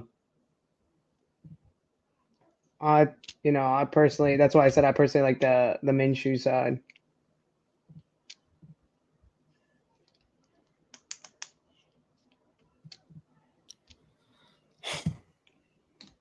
Let's see something. No, we know that Bryce Young is not starting. I didn't understand his question, but we talked about that. If you've been in here the whole time, we would have talked about liking the Raiders side of that game, because Carolina is so bad. And we've seen Minshew magic when he was on Jacksonville, so we know what that looks like. If he gets into that flow, Devontae Adams, a beast against that type of coverage. Easy monies, all the millies. All right, damn it. Here we go. I know this person's in the chat because they just chatted. Roll coverage. You just won the prize. If you're still here, let me know that you're still here. Imagine drafting a Panther. Woo! Lad McConkey. I like McConkey, but with the banged up Justin Herbert, that could be bad. Higgins is always a start if he's playing, but we have seen Higgins before, been okay, come off an injury, walk on the field in the warm-ups, and then walk right off the field and ruin all our lineups and ruin everybody's day. Marcus Robinson is probably the safe floor here. Yeah, I agree with that. But I think Lad McConkey is probably that guy.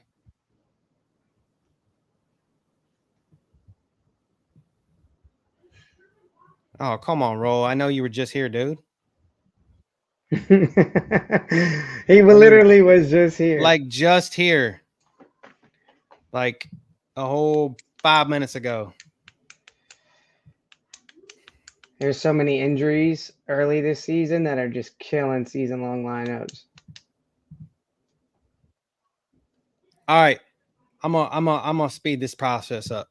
The next person that can say that knows our catchphrase gets the prize. The next person that knows our catchphrase, and then type it in the chat. Type it in the chat. If you know our catchphrase, then you get the prize. There we go. We say it all the time. We're all selling. Yeah, for real. K-Man said something and it scooted. Scorpio said D's. That's funny.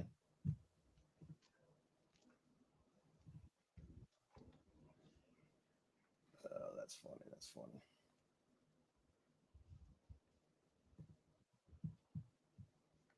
We talk about it a lot in here.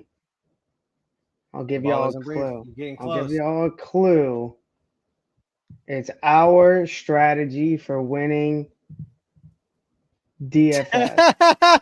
No, you can't No. say it. It's our strategy for winning DFS. It's been a lot. It's been a hot topic tonight in the chat. A couple clues. Not fade to Close. chalk. That's No, close. that's a good. That's a good one, That's- but it's not it. It means that literally. Yeah. Yes. It does mean that. Oh hell no. Definitely not that. That's we do not like the Cowboys. Yeah, that's the most hated. That might be a question in here one time for a giveaway. Who do we hate the most? Who do we hate the most? Who's the most The hated team? Cowboys. He literally went to the opposite, fade the bad chalk. I'll tie into that, Fresh. What are you doing when you fade the chalk? Yeah.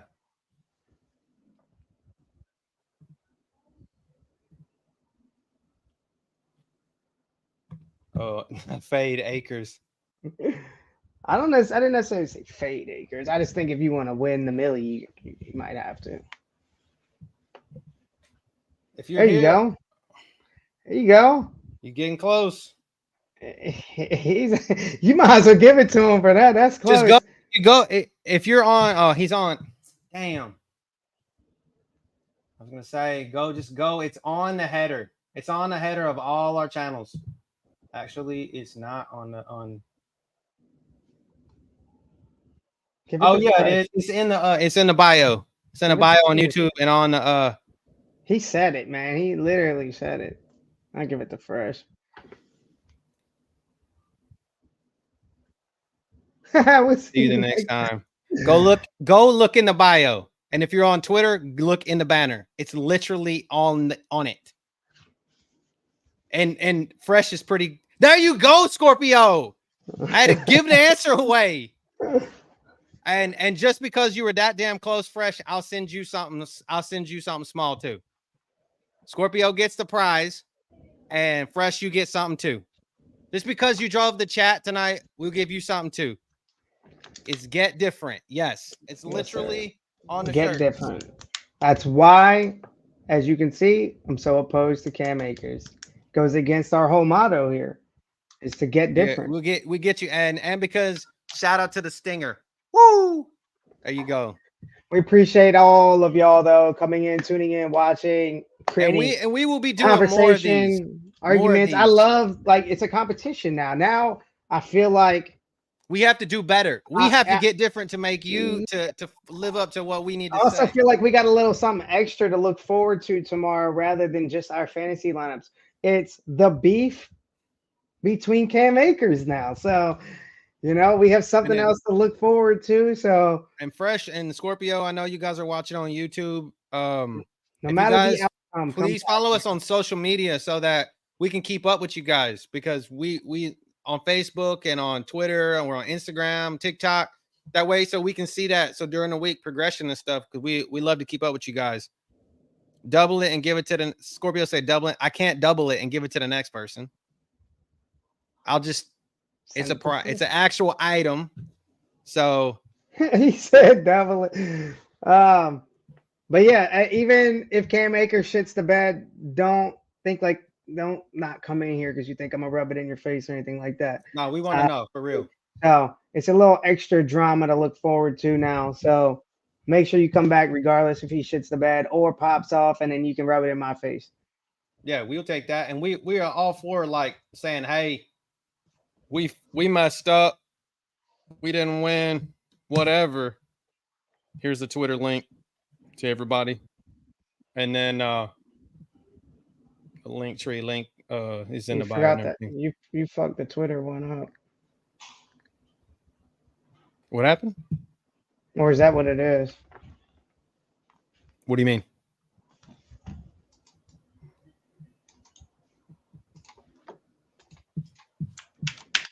I don't And even if know you're- our own link. Nope, you're that is in- what it is. Yeah. I don't even know the own link. Yeah, because I couldn't fit all ballers Ambreese in the link when I made I it got back in the day. But yeah, It so looks like a print out typo. but yeah, so Scorpio and Fresh, you guys send me some details like where I can get a hold of you guys, and then we'll send you guys a little bit of merch. So a little bit. This was you get Ballers and Breach koozie, sticker pack, and then regardless if you like them or not, you get the Pats. Little people, it's a collector's item. So you got kids, give it to your kids. You don't like it, give it to somebody else. Give it to a Pat's friend. I'm thinking Say like a something nice. couple weeks we're gonna do some signed stuff to go out as well. So stay in touch, stay in the chats. Every week's a new week. Yeah, and then Cam doesn't do it we'll this run week. these. Next We'll week. run these periodically because I got hit with quite a few of these little collector's item things here and there. I got some Jags, got some Texans stuff. Everybody that was on the Cam Akers train tonight. I got you a Texans one too. Keep that one in mind. That's from a Texans fan. And we've got shirts, we got caps. If you guys want some of our Matter merch, of fact, if Cam Akers is in the Nuts lineup, we'll give that to him. Give that to Big Ups. What was his name? Is that the one I was saying that Cam Akers was the play? Big Ups returns. we'll find you I'll some. specifically pay for it for you. Yeah. Well, we'll get you. If he's in a Nuts lineup for sure, we got you. If he's in the Millie Maker lineup on DraftKings. Yeah. For sure. But everybody, we appreciate it. 252 people watch. Keep it cheap. RBMA play Sanders. Call me crazy, bro, but I think he'll be behind and chucking. Oh, you're talking about the Panthers? I think he's talking about Miles.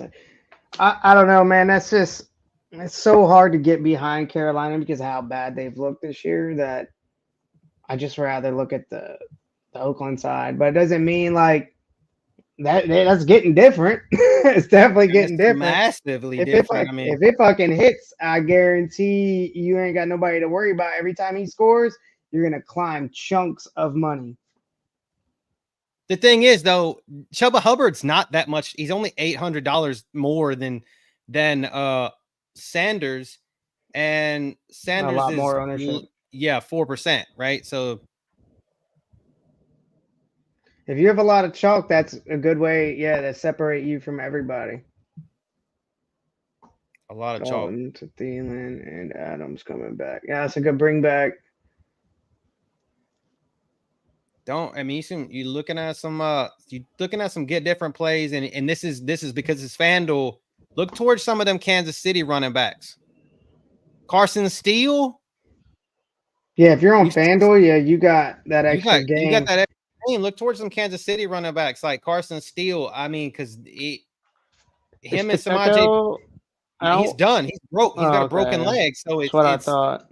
He's broke the fibula, and he's probably done for the season. He's a fullback, though. I'm telling you, he's technically a running back, but he took all the carries from when Pacheco's been out. And we have seen Kyle Juszczyk for San Francisco screw people up.